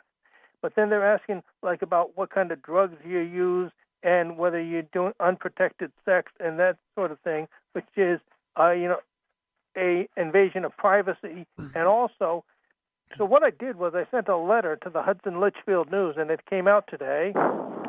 It said, the closing paragraph says, other questions are none of their legitimate business, such as personal drug abuse, which does not violate anybody's rights. Unless you want the state to prioritize Hudson and Alverne High School for grants to crack down on such activities, always answer that you never do those things. Let the enemies of liberty think they have won. They could totally eliminate drug abuse in public school by eliminating public school, which is the orthodox libertarian solution. That would solve the school shooting issue too. These surveys are not being done they're being done by kids who don't care, and they're basically just bubbling in like drawings and stuff, as opposed to actually filling them out correctly. So I also remember coming these out of them is not accurate at all. Or there's the people who don't care and they're afraid of telling the truth, right? Because you don't know if they're monitoring you. I doubt a single kid has actually answered those questions. Honestly, there's some of them who have, but you don't know how many of them. Yeah. You have no idea. Maybe. Can I point something out? Yeah, here? Go ahead. That it says it asks for your height and weight, like how tall are you? Maybe they're looking at obesity issues, but it asks for your height and weight and does not allow you to use metric units. So, like, what's up with that? It's like they're trying to harass people who prefer to. They're trying to deprive future generations of the blessings of the metric system. And so this is like totally wrong. And so I think my letter will have ruffled a few feathers among some bureaucrats anyway.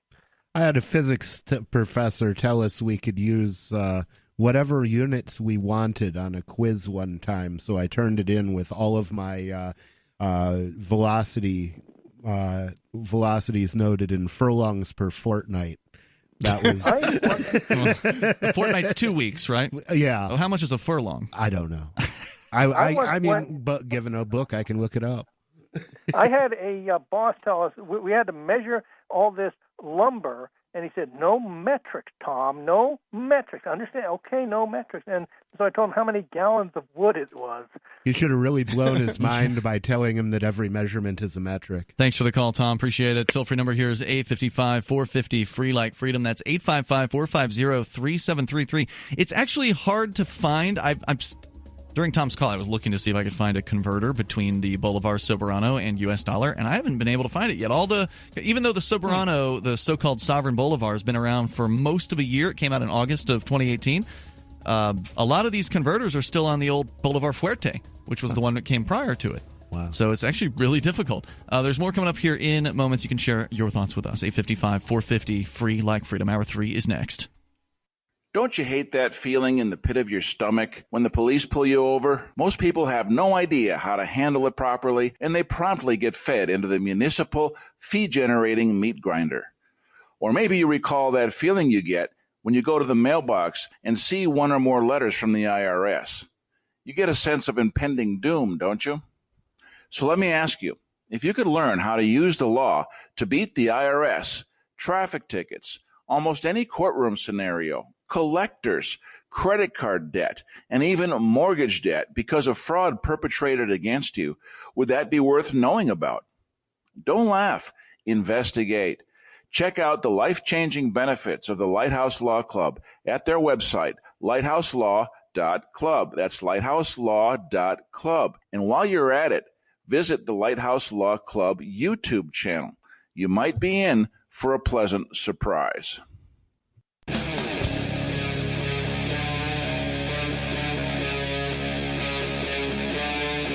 Free Talk Live.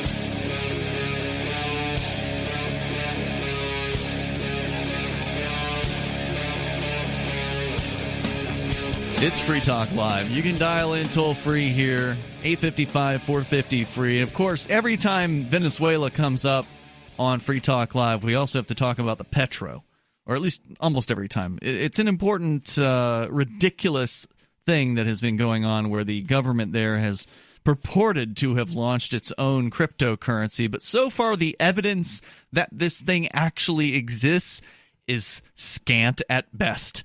We have yet to be able to actually talk to somebody. You had said that Chris Reitman, our Thursday night co-host, had actually installed the app at the crypto meetup, and he had installed the app. Yeah. But what apparently he didn't tell you was when he tried to actually use it, he couldn't actually do anything with it. I've got a couple of dead phones. I can install a copy of the app after the show. Maybe for the after show, we'll install the app and see what it does. That's a great idea. Yeah, I mean, he basically said he installed it and he told me what it did. So Which is nothing, apparently. Right. I did not understand. I was not communicated very well, at least, that he was not able to actually purchase anything. Right. I guess that's what you're supposed to be able to do with it. Yeah. So So I get. I mean, at least that must be the article that we read or whatever. And so that's interesting. So we'll talk more about that. And yes, Rich, we are going to do an after show. Thanks for mentioning that. That's coming up on our video streaming platform. So we'll be on DLive over at dlive.lrn.fm. I mean, we're streaming there now, but we'll be exclusive to these platforms after 10 p.m. Eastern Time tonight. Also over at twitch.lrn.fm. So we've been talking about the Venezuelan fall from relative wealth by comparison to the rest of South America. They were the most wealthy country at one point within the last 20 years. And, of course, socialism and centralized money printing, hyperinflation, and nationalization of various different companies has absolutely wreaked total havoc on the economy and the people's health and well-being there. It's hard to get it's hard to get your hands on food on a regular, reliable basis. Now, the leftists say this is all because of economic sanctions on the United States that were started under Trump. Well, they weren't started well, there were Trump. some that were started in 2014. This started 20-something years ago at a minimum, because I remember back 20 years ago, I knew people who were fleeing Venezuela, like wealthy people were fleeing because the government, because of, what's the guy's name? Chavez? Yeah, Chavez, who's dead now.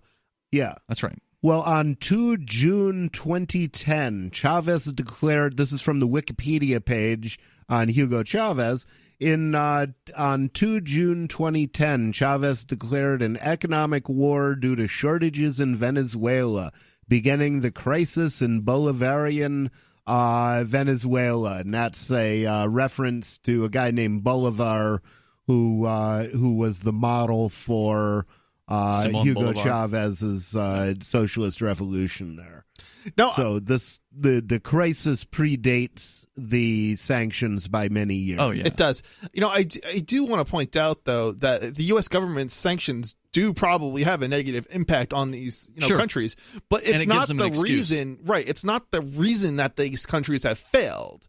It's because of bad policies, and it gets to a point where the U.S. government wants to essentially force these people out of power, and so because there are benefits of capitalism and so forth, and so they have done certain things that I think have gone to have been a little extreme. And one of the things the U.S. did actually here, I think in this past week actually, is that they no longer allow basically companies to fly between the United States and Venezuela. That's correct. We reported on that last night. So yeah, and there was a bunch down. of companies have already decided not to do that for a while now. That's true. But the U.S. government is saying now that you can't. No one can. Right, and that's not the way it should be. So certainly, I think there is an argument to be said that there are effects of the United States government on these countries. However, in order to believe the claim that the socialists are saying is that the sanctions are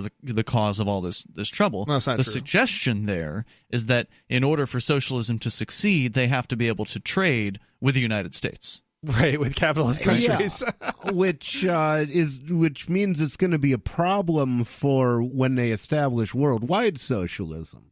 Right, who are they going to trade with? Well, they're going to have to move the United States to Mars or something so they can keep trading with us. Venezuela, at one point, this is the New York Times, Latin America's wealthiest country, has not been shattered by armed conflict. Instead, economists say the poor governance, corruption, and misguided policies of President Nicolas Maduro and his predecessor Hugo Chavez have fueled runaway inflation, shuttered businesses, and brought the country to its knees. To quote Milton Friedman, inflation is everywhere and always a monetary phenomena. That means the only policy that brings on inflation is printing money. Correct. That's what they do. Inflation, a lot of people don't know, inflation is not a rise in prices. A rise in prices is a symptom of inflation. That's an indicator that you may be suffering from inflation. Which makes sense, because I remember asking my dad when I was a kid, because inflation was a big issue here during the 70s. Yep. And, I said, why do they call it inflation when the dollars are getting smaller? And he didn't have an answer for me. Well, I know the reason is because the money supply stays the same size, so when you print more dollars, inflate the money supply, it deflates the dollars. The value of it, yep. Exactly. And in recent months, the Trump administration has imposed stiff sanctions to try to cripple it further. As the country's economy plummeted, armed gangs took control of entire towns. They mean different armed gangs besides the government. Yes. Public services collapsed, and the purchasing power of most Venezuelans has been reduced to a couple of kilograms of flour per month. Although in a lot of cases, those armed gangs were almost certainly, however, Bolivarian supporters. Correct. They're funded by Maduro. The reason that I say that is because in Venezuela, they confiscated all of the privately owned firearms, and then when people started to fight back against the government, they gave the firearms back to the people, but only to the people who supported the government. Correct. So that's the origin of these armed gangs. They're basically pro-government militias, if you can imagine that sort of a horror. Yep, you are absolutely right. They call themselves colectivos, or they're referred to as colectivos. We read an article about collectivists. Them. They at least they properly identify themselves. Calling it We're like it killing is. you in the name of collectivism. Exactly. So basically, they're criminal gangs that are on the side of Maduro and will essentially do his dirty work, the stuff that his men can't officially be seen doing. He has these guys take care of. And imagine what could be so filthy that the Venezuelan military wouldn't do it. Exactly. That's a good question. Something really bad. That's frightening. Really bad stuff. I had an article about that a while back, but I don't know what I did with it. Anyway, the toll-free number here, if you want to join us, 855-450-FREE. That's 855-450-3733. Here it is. From the Chicago Tribune, Maduro's muscle motorcycle gangs known as colectivos are the enforcers for Venezuelans' authoritarian leaders. Does that translate as bikers for Chavez? Yeah, no, not quite, but that's basically what they are. Okay, because I seem to remember a similar phenomena here.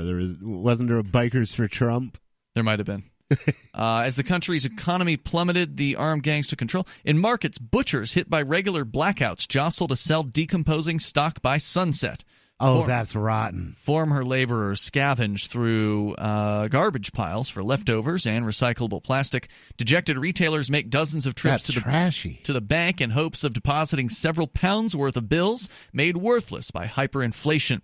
Why would you even be accepting the boulevard at that point if it's not worth anything? You have to. Well, it's legal tender, probably. That's what the definition of legal tender is. Do you think that if we have legal tender laws, Venezuela doesn't?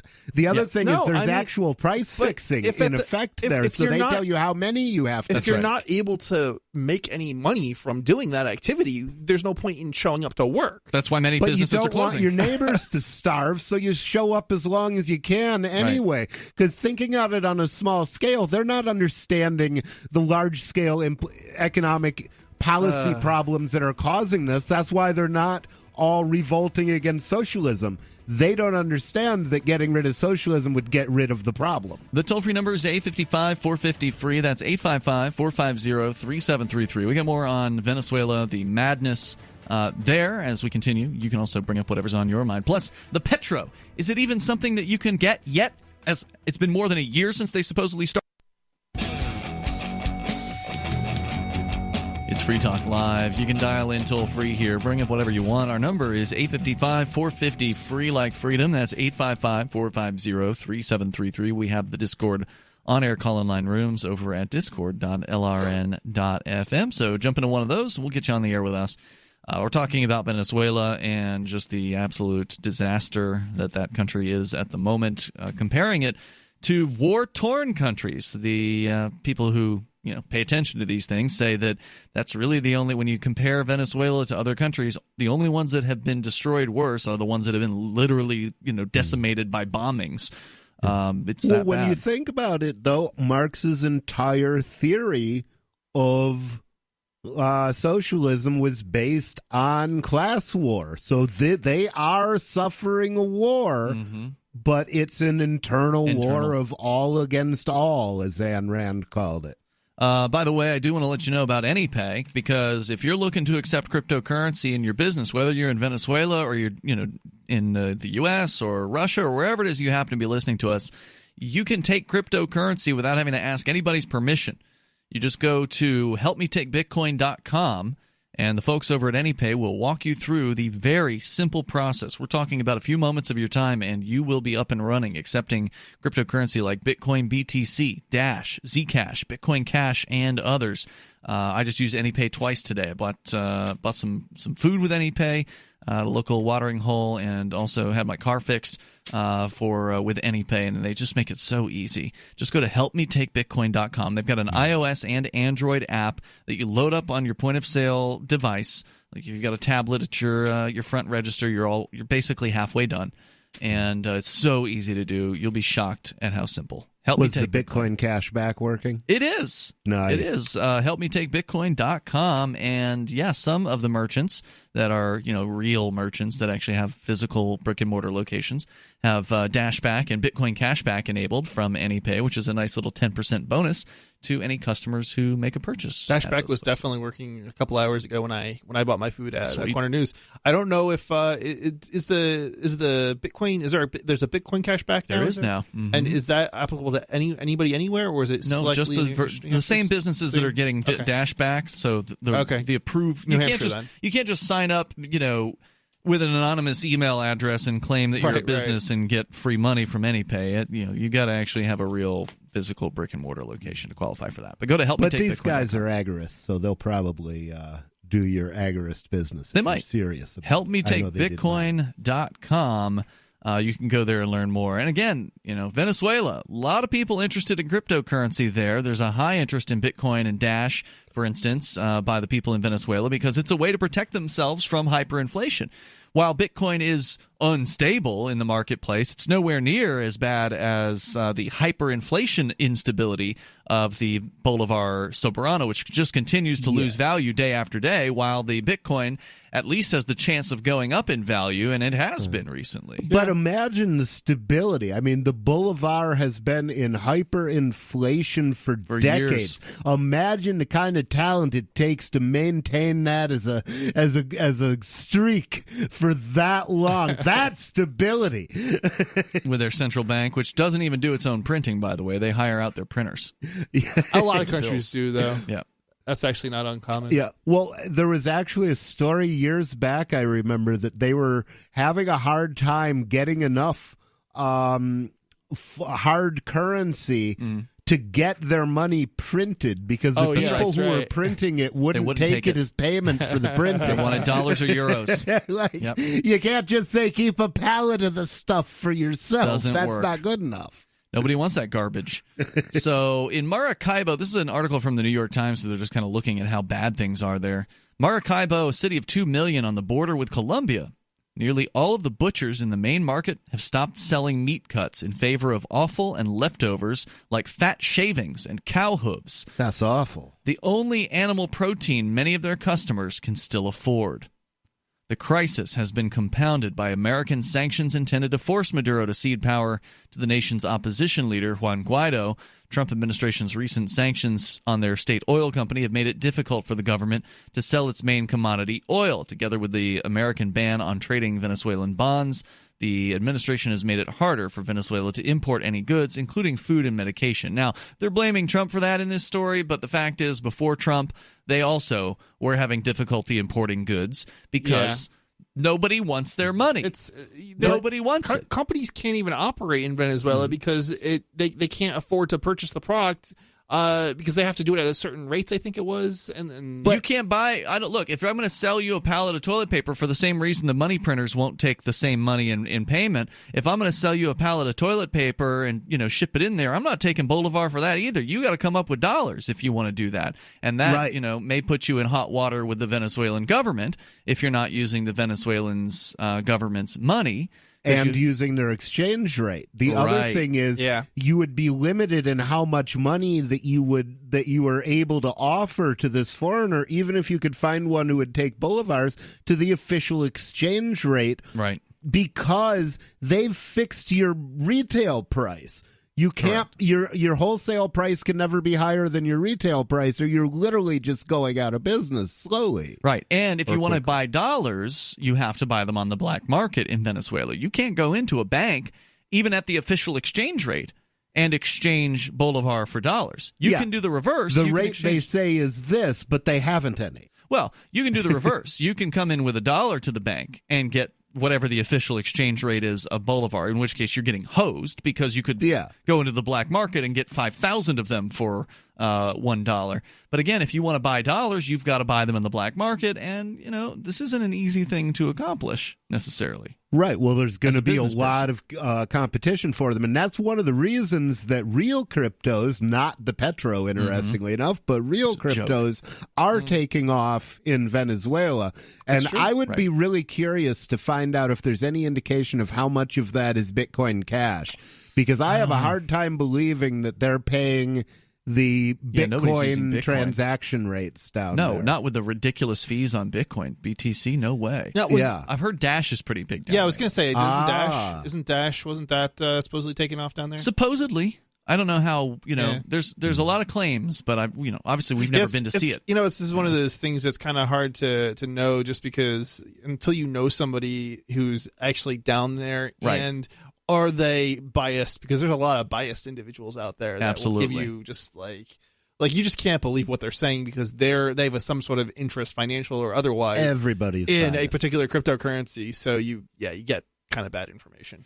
Shortages have sunk much of the population in a deepening humanitarian crisis, though a core group of military, top brass, and high-level officials who remain loyal to Maduro are able to tap into the remaining resources to survive or even enrich themselves through illicit means. To many, it seems each month brings new record lows. Venezuela has the world's largest proven oil reserves, but its oil output, once Latin America's largest, has fallen faster in the past year than Iraq's after the American invasion in 2003, according to data from the Organization of Petroleum Exporting Countries.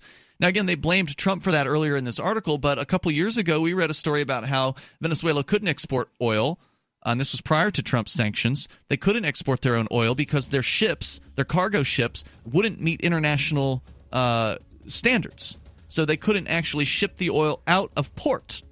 Oh, wow. They could. They just couldn't dock, I would imagine, in the other countries. Maybe. Well, you can ship it out, but if they can't receive it, that's no good. Right. Their ships wouldn't pass inspection, basically. They were just... Right, they wouldn't be allowed into another country. Shape. Right. The toll-free number here is 855-450, free like freedom. This is Free Talk Live. LRN.FM now has a Discord. Discord is a free text and voice chat platform, and we now have our own server with a bunch of channels at discord.lrn.fm. You can join other listeners as they chat about various things during our live shows, or anytime, day or night. Discord software is available cross-platform, so you can have it on whatever device you want and take your chats anywhere. Join our Discord at discord.lrn.fm. That's discord.lrn.fm. It's Free Talk Live. You dial toll-free, bring up whatever you want here. Our toll-free number is 855-450-FREE. That's 855-450-3733. We have the Discord call-in line rooms over at discord.lrn.fm.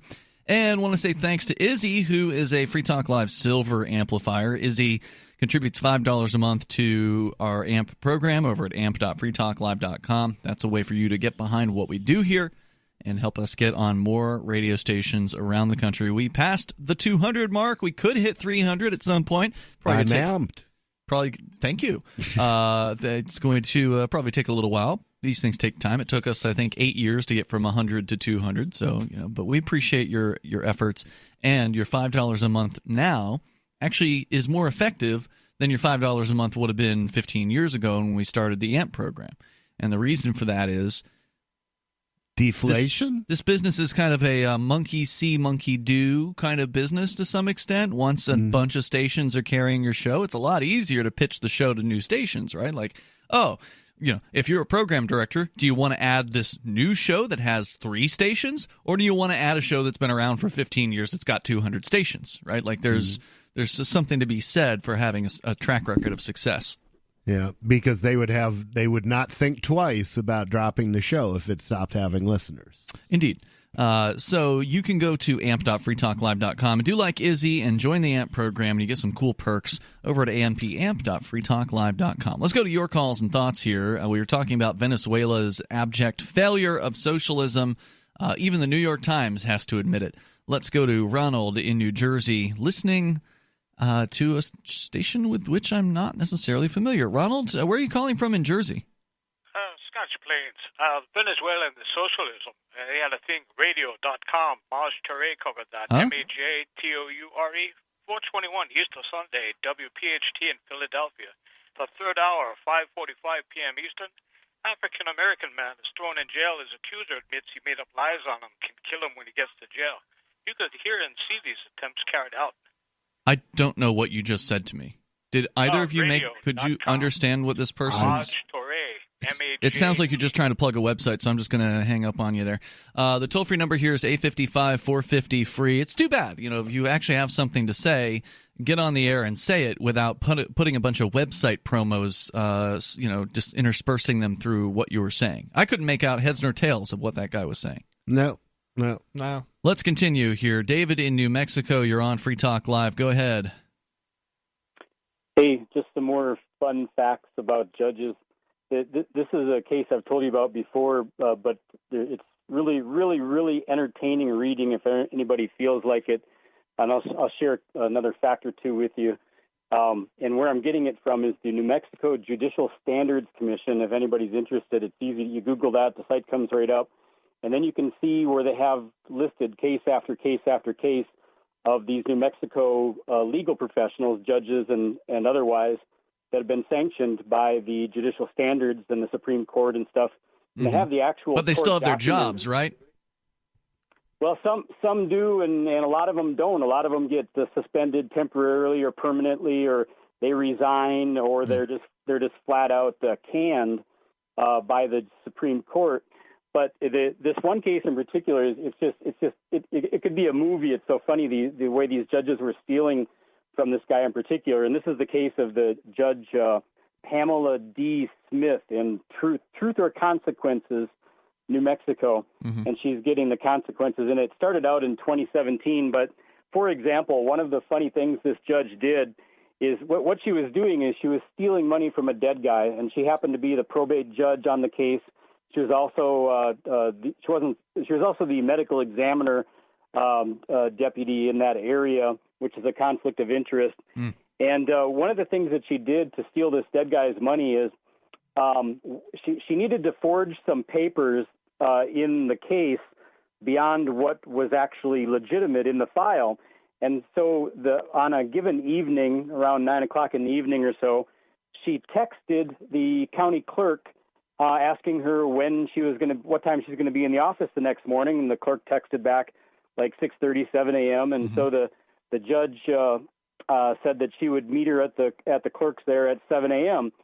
She arrives at the clerk. The clerk unlocks the door, lets the judge in before hours, and they're in the library of the building. And the clerk excuses herself to go get coffee. And when she comes back, the judge isn't in the library anymore. The judge is in the clerk's private office. And apparently, what was going on in there is this document that I'm reading that anybody can read says that the dead guy's family was told by the clerk that there were 10 pages in a file that had to do with this case before that meeting that I just described. And then after that meeting where the judge was found unauthorized in the clerk's private office, there were now 13 pages in this file that had originally contained 10. And upon closer examination, there were lots of clerical errors, procedural errors noticed in the way that the extra 3 pages had been created. In other words, they were looking like they were created by somebody who didn't ordinarily do those clerk type duties. And so what the judge had done, as it turns out, is the reason that she texted the clerk the night before to ask what time she could come in to meet with her was because she intended to slip these extra 3 forged documents into the file that authorized some of the money transferring that was going on illegally. So that's just one of the fun things that. How did they catch her? Because the clerk noticed her in her office and was like, "What? WTF? You know what's going on here?" Well, that's one of the things. That's just part of the evidence against this judge. The bottom line is there's many ways they caught her. The main way was that the family that actually existed of the dead guy, that the judge Pamela Smith and her husband Randy, the family that they were trying to pretend didn't exist, found out that their brother, their uncle, had died, and the family knew all about his estate and knew that the nephew was supposed to get this and that and his bank accounts and all that stuff, and so they knew that. And then when they found out their uncle had died and none of this had happened, they started going through the legal steps to gain control of the estate that their uncle had said that he was leaving to them. And that's when they discovered all of these discrepancies and how the judge and her husband, Smith, had already cleaned out the bank accounts. Wow. The hubris, the gall of this woman to try to take money from a dead person out from underneath the family members who, purportedly were supposed to receive it. David, thanks for sharing that story tonight. But of course, for all and he's got some good corrupt judge stories that he's called with over the years. For all the corruption, for all the busted corrupt judges, it's not like things have gotten any better. It's not like the government is any more honest or anything like that. Then they just replace one bad judge with another one. This reminds Make tar and feathers great again. This reminds me why a lot of people with money will basically give that money to their kids and family before they get to a point where they are about to die, and it's just so that to avoid the will legal process, all that, the whole legal process to avoid it. And the taxes, and for a variety of reasons, and it's awful. I mean, if you don't want your kids fighting over the money, over their inheritance, give it to them beforehand, so there's less to fight over later. Which you ought to do in Venezuela for sure. If you have any savings whatsoever, get rid of it as quickly as you can. Well, before you pass your fortunes on to your children before you die, you might want to read King Lear. Who's that? By Shakespeare. King Lear divided his kingdom between his three children, and then they each in turn threw him out of his castle, and he ungrateful ended little up brats. Of course. So we got more coming up here. You can share your thoughts with us. The remaining moments of Free Talk Live are imminent. Our toll-free number is 855-450-FREE. That's 855-450-3733. And we're going to be doing an episode of Freer Talk Live a little bit later on tonight. It won't be immediately after the show, but if you stick around for probably the next half hour or so, we'll start probably by 10:30 Eastern Time, I think, because we've got a couple things to take care of before we do that. So keep us tuned. That too. Keep us tuned over at dlive.lrn.fm and twitch.lrn.fm. More coming up. It's Free Talk Live.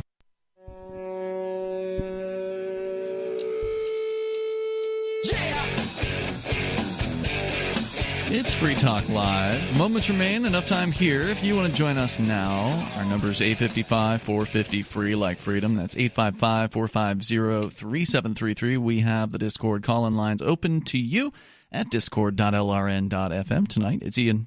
The nobody formerly known as Rich Paul. And Chris. As we continue, we will take your calls and thoughts. Also, we've been discussing Venezuela again, as we do from time to time here on Free Talk Live. A detailed story in the New York Times sort of chronicling the abject failure of the government system there. Of course, socialism failing once again in Venezuela, and pointing out that their hyperinflation, expected to reach 10 million% this year, according to the IMF, is on track to become the longest period of runaway price rises, which is not inflation, New York Times. It is the inflation, as you pointed out earlier, Rich, is the increase in the money supply. Let me qualify that statement, though, because the Austrian School of Economics defines inflation as an increase in the size of the money supply. That's what it is. But the traditional definition of inflation was a persistent rise in prices over time. The Austrians define it that way to make clear that that is everywhere and always the cause of that persistent crisis. I can imagine one other way that it could happen, which is if your government wasn't printing new money, but people thought your government was going to disappear off the face of the earth in the near future. That could cause a persistent rise in prices, but it would not be true. Has that ever happened in the history of all governments? Never that I've heard of. People will generally keep trading it as long as they can trade it, but there are precipitous falls where people will try to get into gold or silver or foreign currency. I wonder how it relates to, say, increasing costs of doing business as a result of like taxation. Everybody keeps raising their prices in order to compensate for the new taxes. It's not directly inflated the money supply, but The problem with that is that at the same time that the taxes were exerting an upward pressure on prices, they'd be exerting a downward pressure on disposable income. So in that context, if you raise your prices, you may well switch over into a loss. So that, or you may lose enough customers that. But if everybody else is doing it as you. well, which they would be presumably, you could well. I mean, I think some places would. I'm sure there would be a lot of different strategies to cut costs. Well, we've seen taxes rising. I mean, leading to rising prices. Just look at the 25% tariff. I think that's a perfect example. That's one example. Or just look at New York City, where they're regulating. Raised its taxes raised their prices 13%. Yeah. That's another example. You can also look at New York City, where they have implemented minimum wages that have dramatically risen prices in the area of restaurants. Because, yes, Rich, they do try to cut back on staff and things like that. But at some point, you can only cut back the quality of the product so far, right? Like, you still have to serve edible food, right? And you can only cut your staff back so far. At some point, you got to increase the prices. Well, yeah, at some point, you're all owner-operators because the only person exempt from minimum wage is you. Exactly. Let's go to Lewis. He's calling us from Maryland, watching on Twitch. Oh, and he apparently hung up. All right, so they're twitchy. Twitched and hung up the phone. Venezuela's hyperinflation, again, expected to hit 10 million% this year. They say it's the longest period of such inflation since the Democratic Republic of Congo in the 1990s. Sergei Lanau, deputy chief economist at the Institute of International Finance, says, quote, "This is essentially a total collapse in consumption. It's also a collapse in production because the government seized the means of production and ran it into the ground." Yeah, they say collapse of consumption like people aren't eating enough. Right. I'm pretty sure people are failing to eat enough. They would love to eat if they could. They would love to eat. Right. They've got a lot of demand. Yeah. If you lose your job or you're not getting paid for the job you do, well, yeah, consumption is going to go down because you can't afford to pay for the things that you need in order to, eat. Yeah, they've got a picture here of men filling jugs with dirty water from a dirty stream, which is their only supply on days they don't have running water, which was apparently a thing. The Institute estimates that the drop in Venezuela's economic output under Maduro has undergone the steepest decline by any country not at war since at least 1975. By year's end, Venezuela's gross domestic product will have shrunk by 62% since the beginning of the recession in 2013. And, of course, you know what 75 was.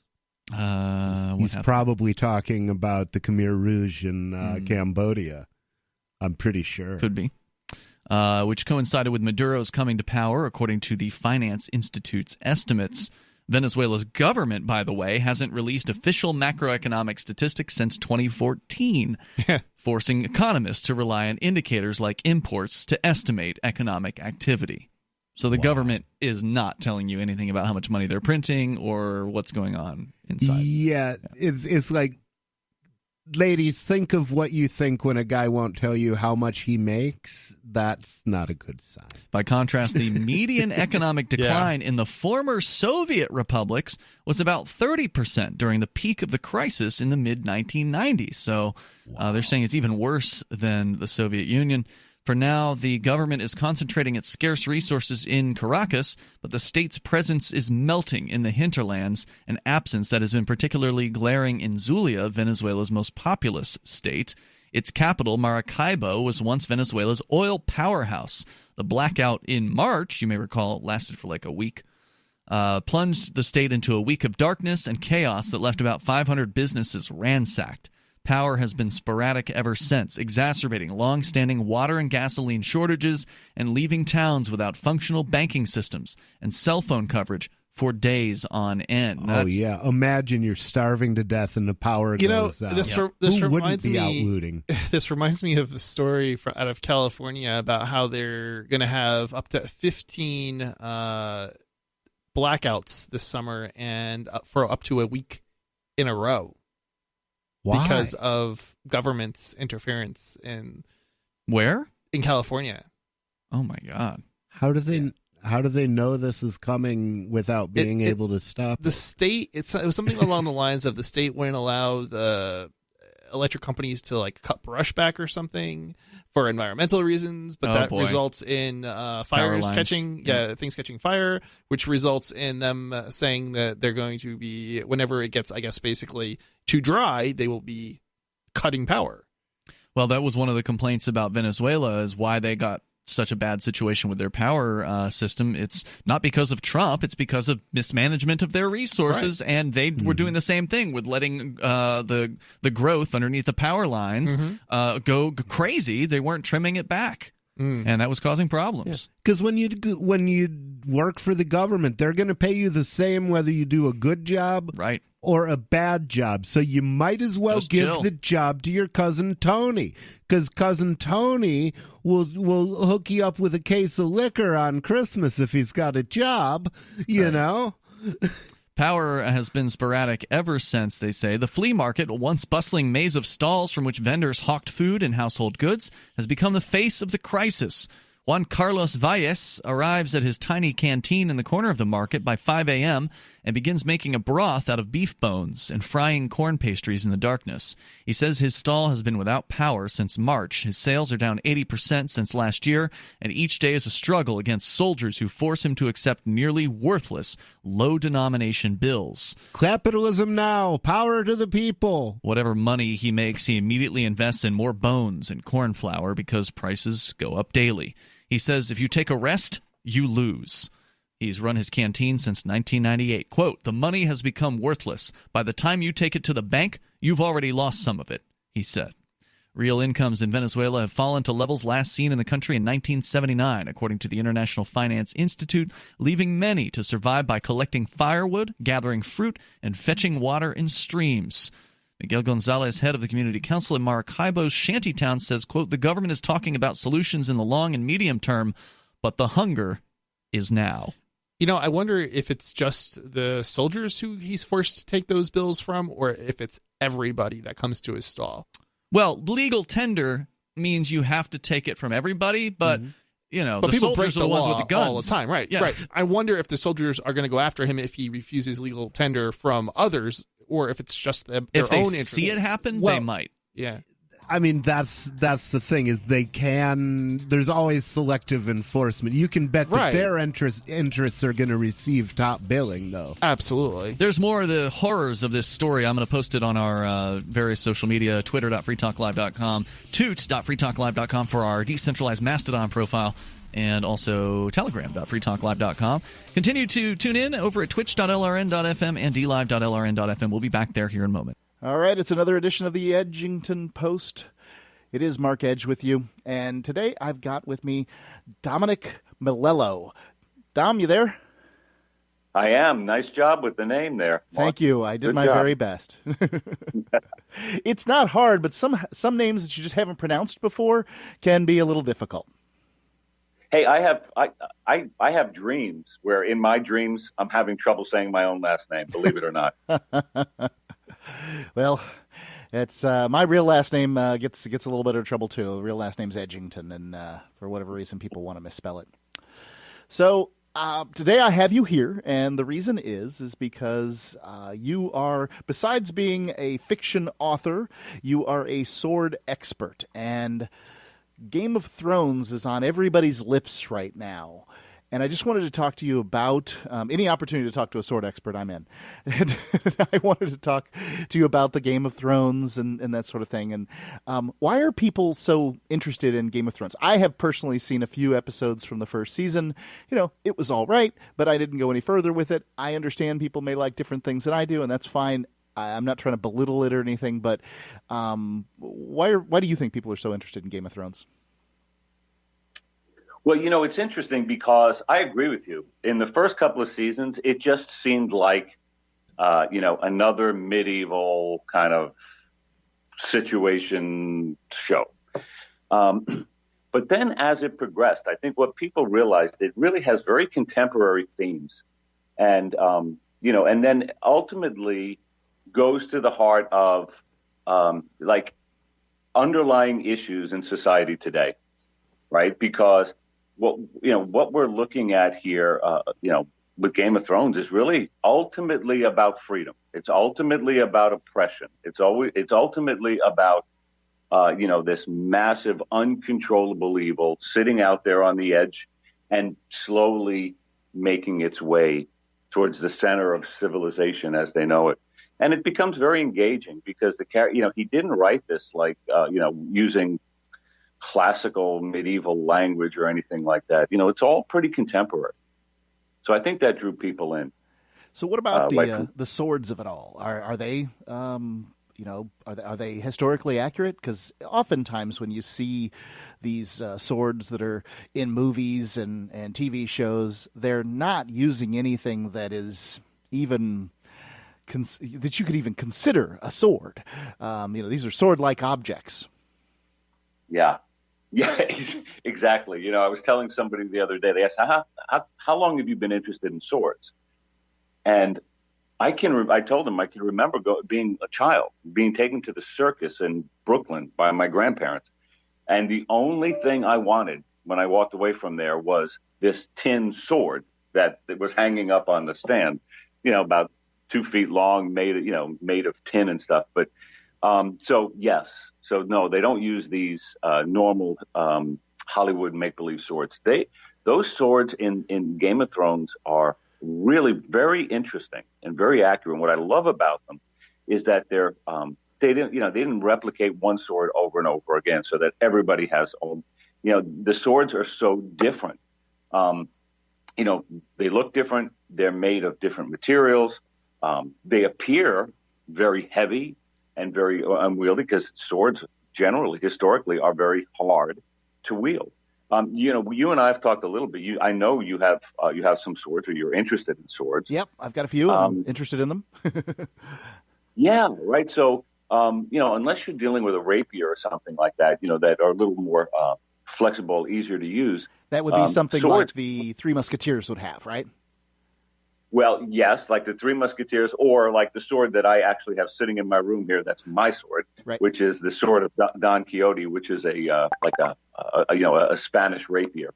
So yes, a smaller blade, thinner, really not used for heavy combat. But the swords are very accurate, and I love that about them. I think that they really portray them very, very well. Yeah, so. So, what about when in thinking about Game of Thrones? How do they use the swords? For people who haven't watched the show, how do the swords integrate into the whole storytelling aspect of it all? I mean, are they important? People just carry them around on their hips. I saw one scene where some little gal's fighting some big gal, but I really don't know much else. Yeah. So, and it starts out like in the beginning, the swords were just kind of referenced and they were there. But as we've gotten through here into season 8, now we really, and it was building, you realize that the swords really are critical to the story. And I love that because it's become clear that they are a matter of survival. The swords in Games of Thrones, in my opinion, represent hope, and they represent survival. Because, as we're finding out now, and I don't want to do any spoilers here. Right. I'm hoping whoever's interested has already seen the last episode. But, the swords are made of different materials. And the ones that are made of, and I've never really known how to say this, but it's either Valerian or Valerian steel. I've always heard Valerian steel, but I don't know if that's a real term or anything. I know nothing about it. I know that they what's the new one? Damascus steel is really popular these days, but I think it's a little gimmicky personally. Well, we can get into the whole Damascus steel thing.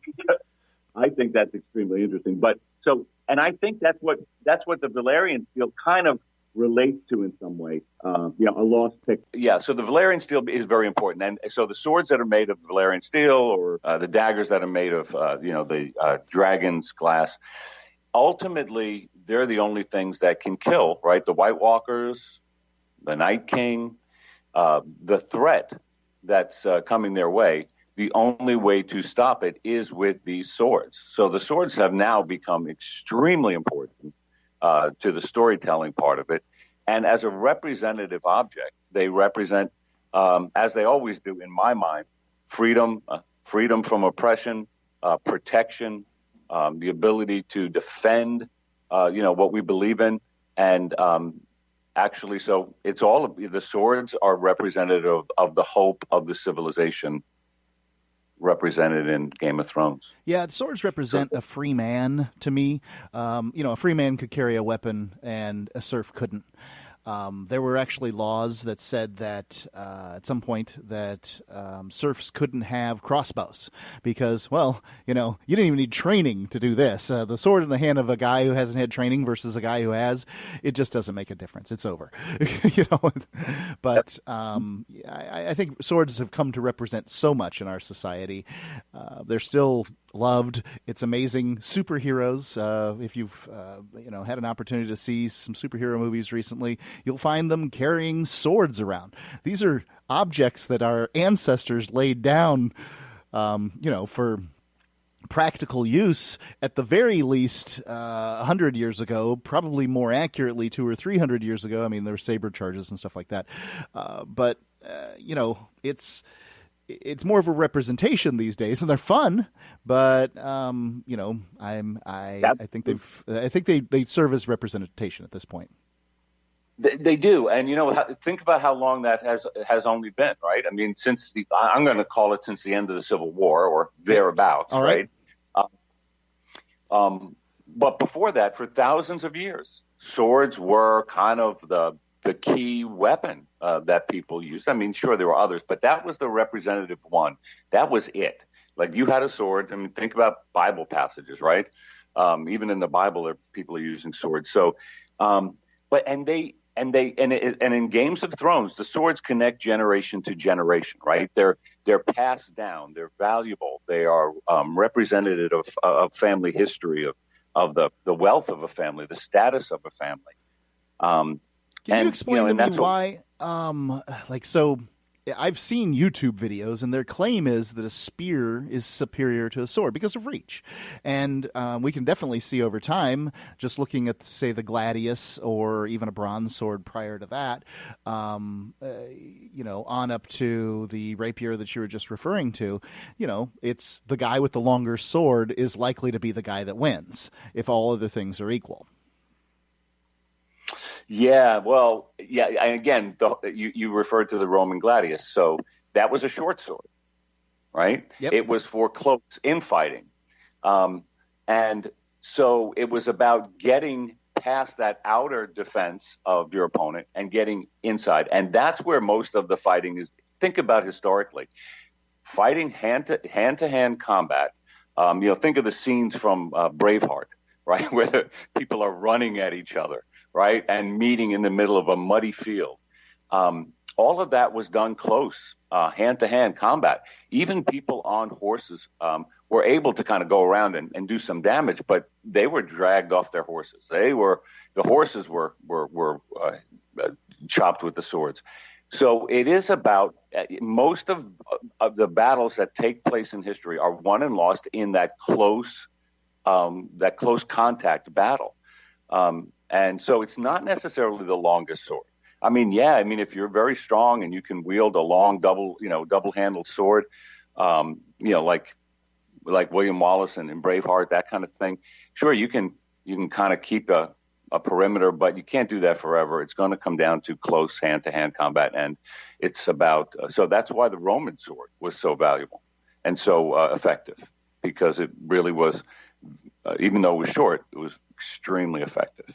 So if the spear is a superior weapon, generally, why did people carry swords? Why was it the weapon of a noble?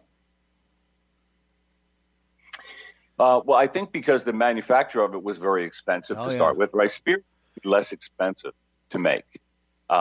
Just a stick, right? With a pointy end. However they wanted to make them, they were less expensive, and that you're exactly right. They were expendable weapons.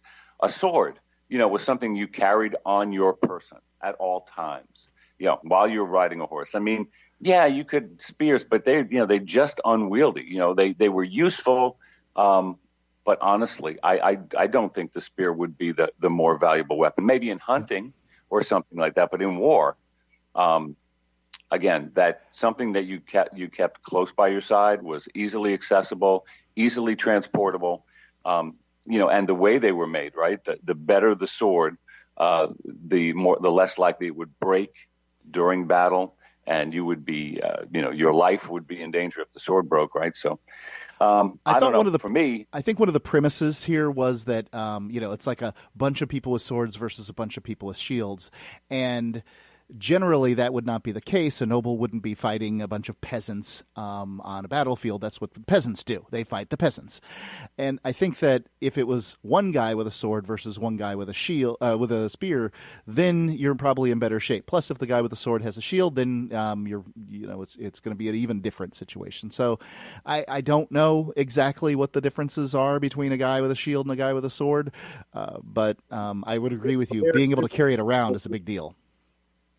Well, there's a whole scene in my second book of a battle that takes place and our heroes have swords.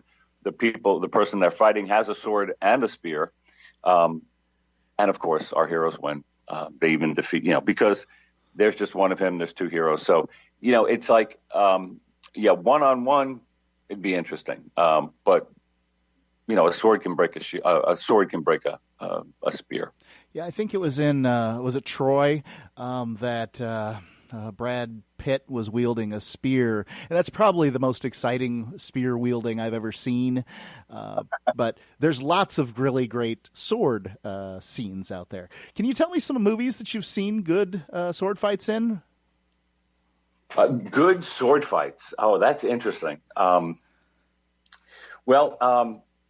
We've referenced Braveheart, right? I mean, that's interesting, and certainly Gladiator, right? I mean, I just enjoyed Gladiator. I thought that was great, and especially because you completely expect the Emperor Commodus, right, to just be a make believe. He thinks somewhat like a poser, like he thinks he can wield a sword, but he can't really, but he did, in that movie at least.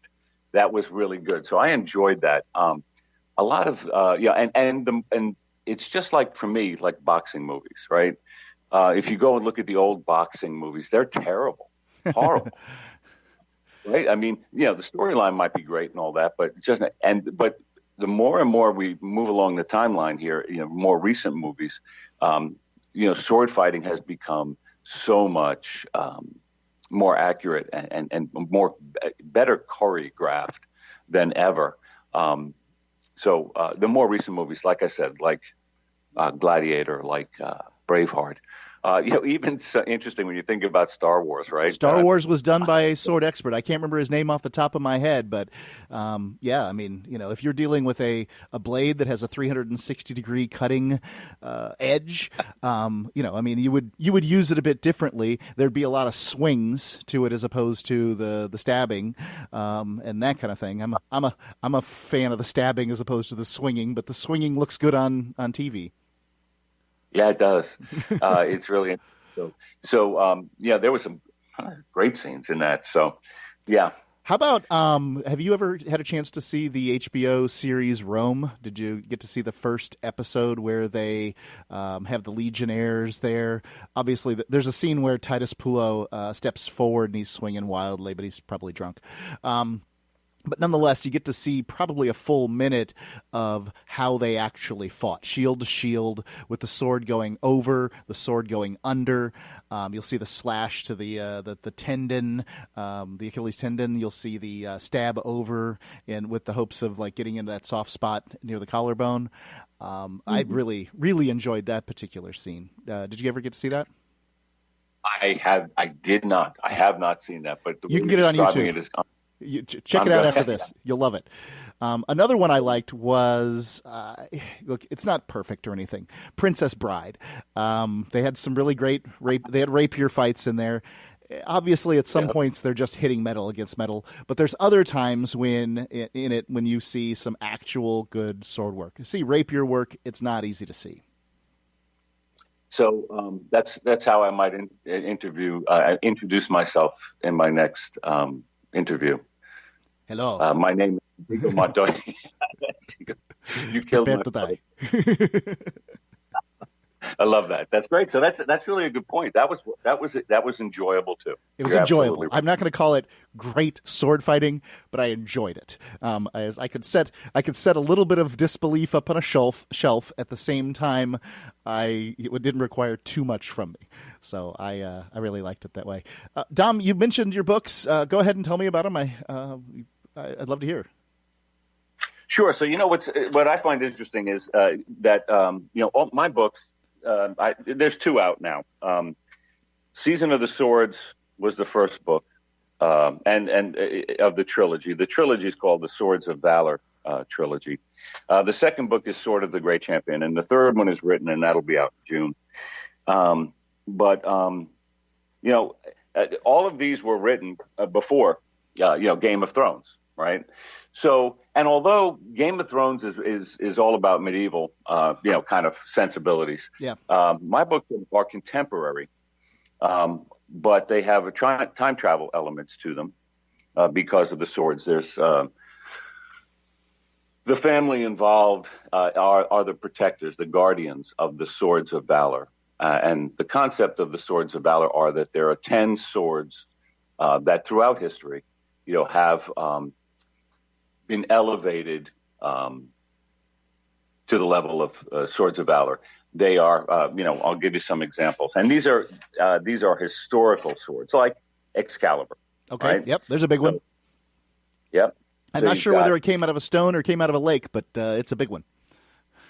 You're right. And there's actually 2 or 3 different types of theories around that, right? Yep. By the way, did you actually know that there really is a sword in the stone that you could go visit it today? Do you know that? I remember, I've seen something somewhere, some picture on the internet or something, that there's a sword in a stone. Yes. Yeah, in Italy, St. Galgano. Okay. It's still there today, and it was all about the same time. So who knows which one came from which? But so anyway, 10 Swords of Valor. The sword of whether they're fictional or real, for the most part, we're dealing with the sword, Excalibur. We're talking about the sword of William Wallace, the sword of Solomon, the sword of Roland, Durandal, the sword of Michael the Archangel, Joyeuse, the sword of Charlemagne. So, these are some swords that the family was designed to protect. Any idea how long Charlemagne's sword would have been? I'm just trying to put this together in sort of, Dark Ages Europe. what the length is? Yeah. It was hard. It's hard to get, for those that don't know, it's hard to get a long piece of metal that is sufficiently flexible and can be worked, and that doesn't just shatter when it's hit. Right. Yeah. So, like Charlemagne, again, the representations that I have seen of it, are it's good 3 feet long. I mean, it's a good sized sword. It's not it's not a 4 foot long kind of double-handed broadsword, but it's a larger sword.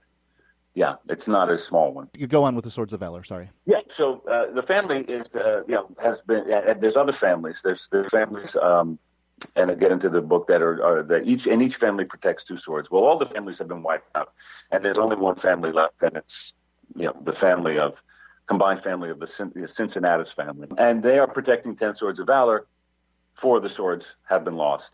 They need to get them because there are also 10 Swords of Terror that are controlled by the apostles of Azazel. And, the thing about the 10 Swords of Valor is that they represent virtues. Each of them is imbued with virtue, different types, like temperance and diligence. The Sword of Solomon is wisdom and faith. The sword of William Wallace is persistence and fortitude, stuff like that. And the Swords of Terror have evils, right? Corresponding evils. The sword of Cain represents envy and murder. Avarice, yes. The sword of Nebuchadnezzar is idolatry and gluttony. The Genghis Khan is war, wrath and licentiousness, that sort of stuff. So the fact that Swords of Valor are missing has tipped the balance of virtue versus evil in the world. And these 6 heroes have to go back in time and get from the owners of the original Swords of Valor that are missing. They have to get the sword from them. They have to be given the sword willingly by the owner of the sword. The swords that are missing are the Sword of Mercy, the Sword of Tristan, which is one of the crown jewels of England. The Sword of Leonidas. I don't know if you remember the movie 300, right? Oh, Leonidas is probably the second most important figure in Western civilization. Absolutely. Right behind Jesus. Effectively saved democracy, right? I mean, that's what he did. I don't even know. And so much more than that. It would have. So Persia was on a roll. They were going to take over, God knows how far. They were the huge empire of their time, and had it not been for the fortitude of Leonidas, and by the way, you spend any time researching this guy, he's not a great dude, but nonetheless, he was a valorous individual, and that valor, that willingness to lay down his life for his beliefs being that, of course, he should lay down his life, more or less, that war is great. At that one moment in time, he really, it was important. It was important for that guy to be at that place. It was, absolutely. And that's why I've included that's a period of time that the cousins have to go back to, and they actually get to participate in the Battle of the 300. And by doing that, they change history, and that screws things up. And it's interesting. So they've got to go back and get Leonidas to give him his sword. Can you imagine the challenges with that? No, right? No, I can't. I think I'd bring him something really they would consider very valuable. Here's another sword.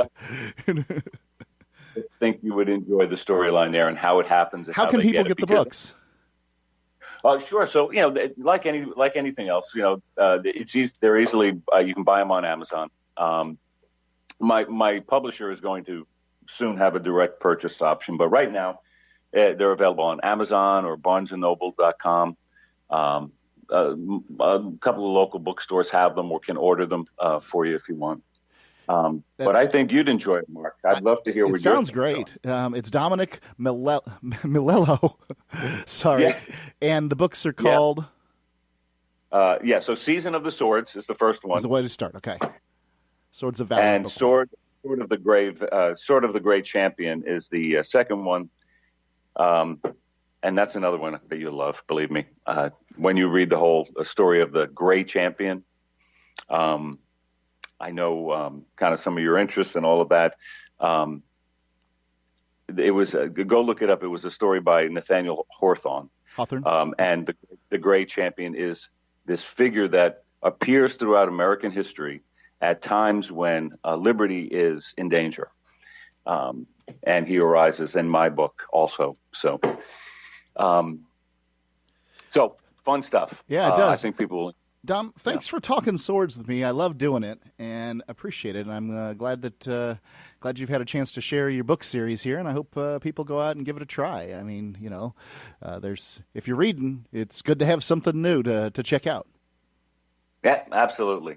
Thanks for the opportunity, Mark. It's been fun. I've enjoyed it. Would you like to hang out with Penn Jillette? He's keynoting Freedom Fest this year. I, for one, am thrilled. Freedom Fest is the largest liberty-oriented gathering in the world. They take a Big Ten approach with libertarians, conservatives, liberals, anarchists, capitalists, and just open-minded people mingling together to hear real debates, share real solutions, and converse freely. This year's theme is the Wild West, a time of liberty and opportunity, or a time of anarchy and violence. Maybe both. Go to freedomfest.com/FTL and get your tickets now. freedomfest.com/FTL. Not convinced yet? Hey, I understand. It's a high-end event. Even with coupon code FTL50. Sure, you're likely to receive investment advice that'll make that sum seem paltry, but I have something special for you. Go to freedomfest.com/FTL and you'll get the 5 best speeches from last year for free. Call it a test drive. Do yourself a favor and go to freedomfest.com/FTL. freedomfest.com/FTL. Use coupon code FTL50 for a discount.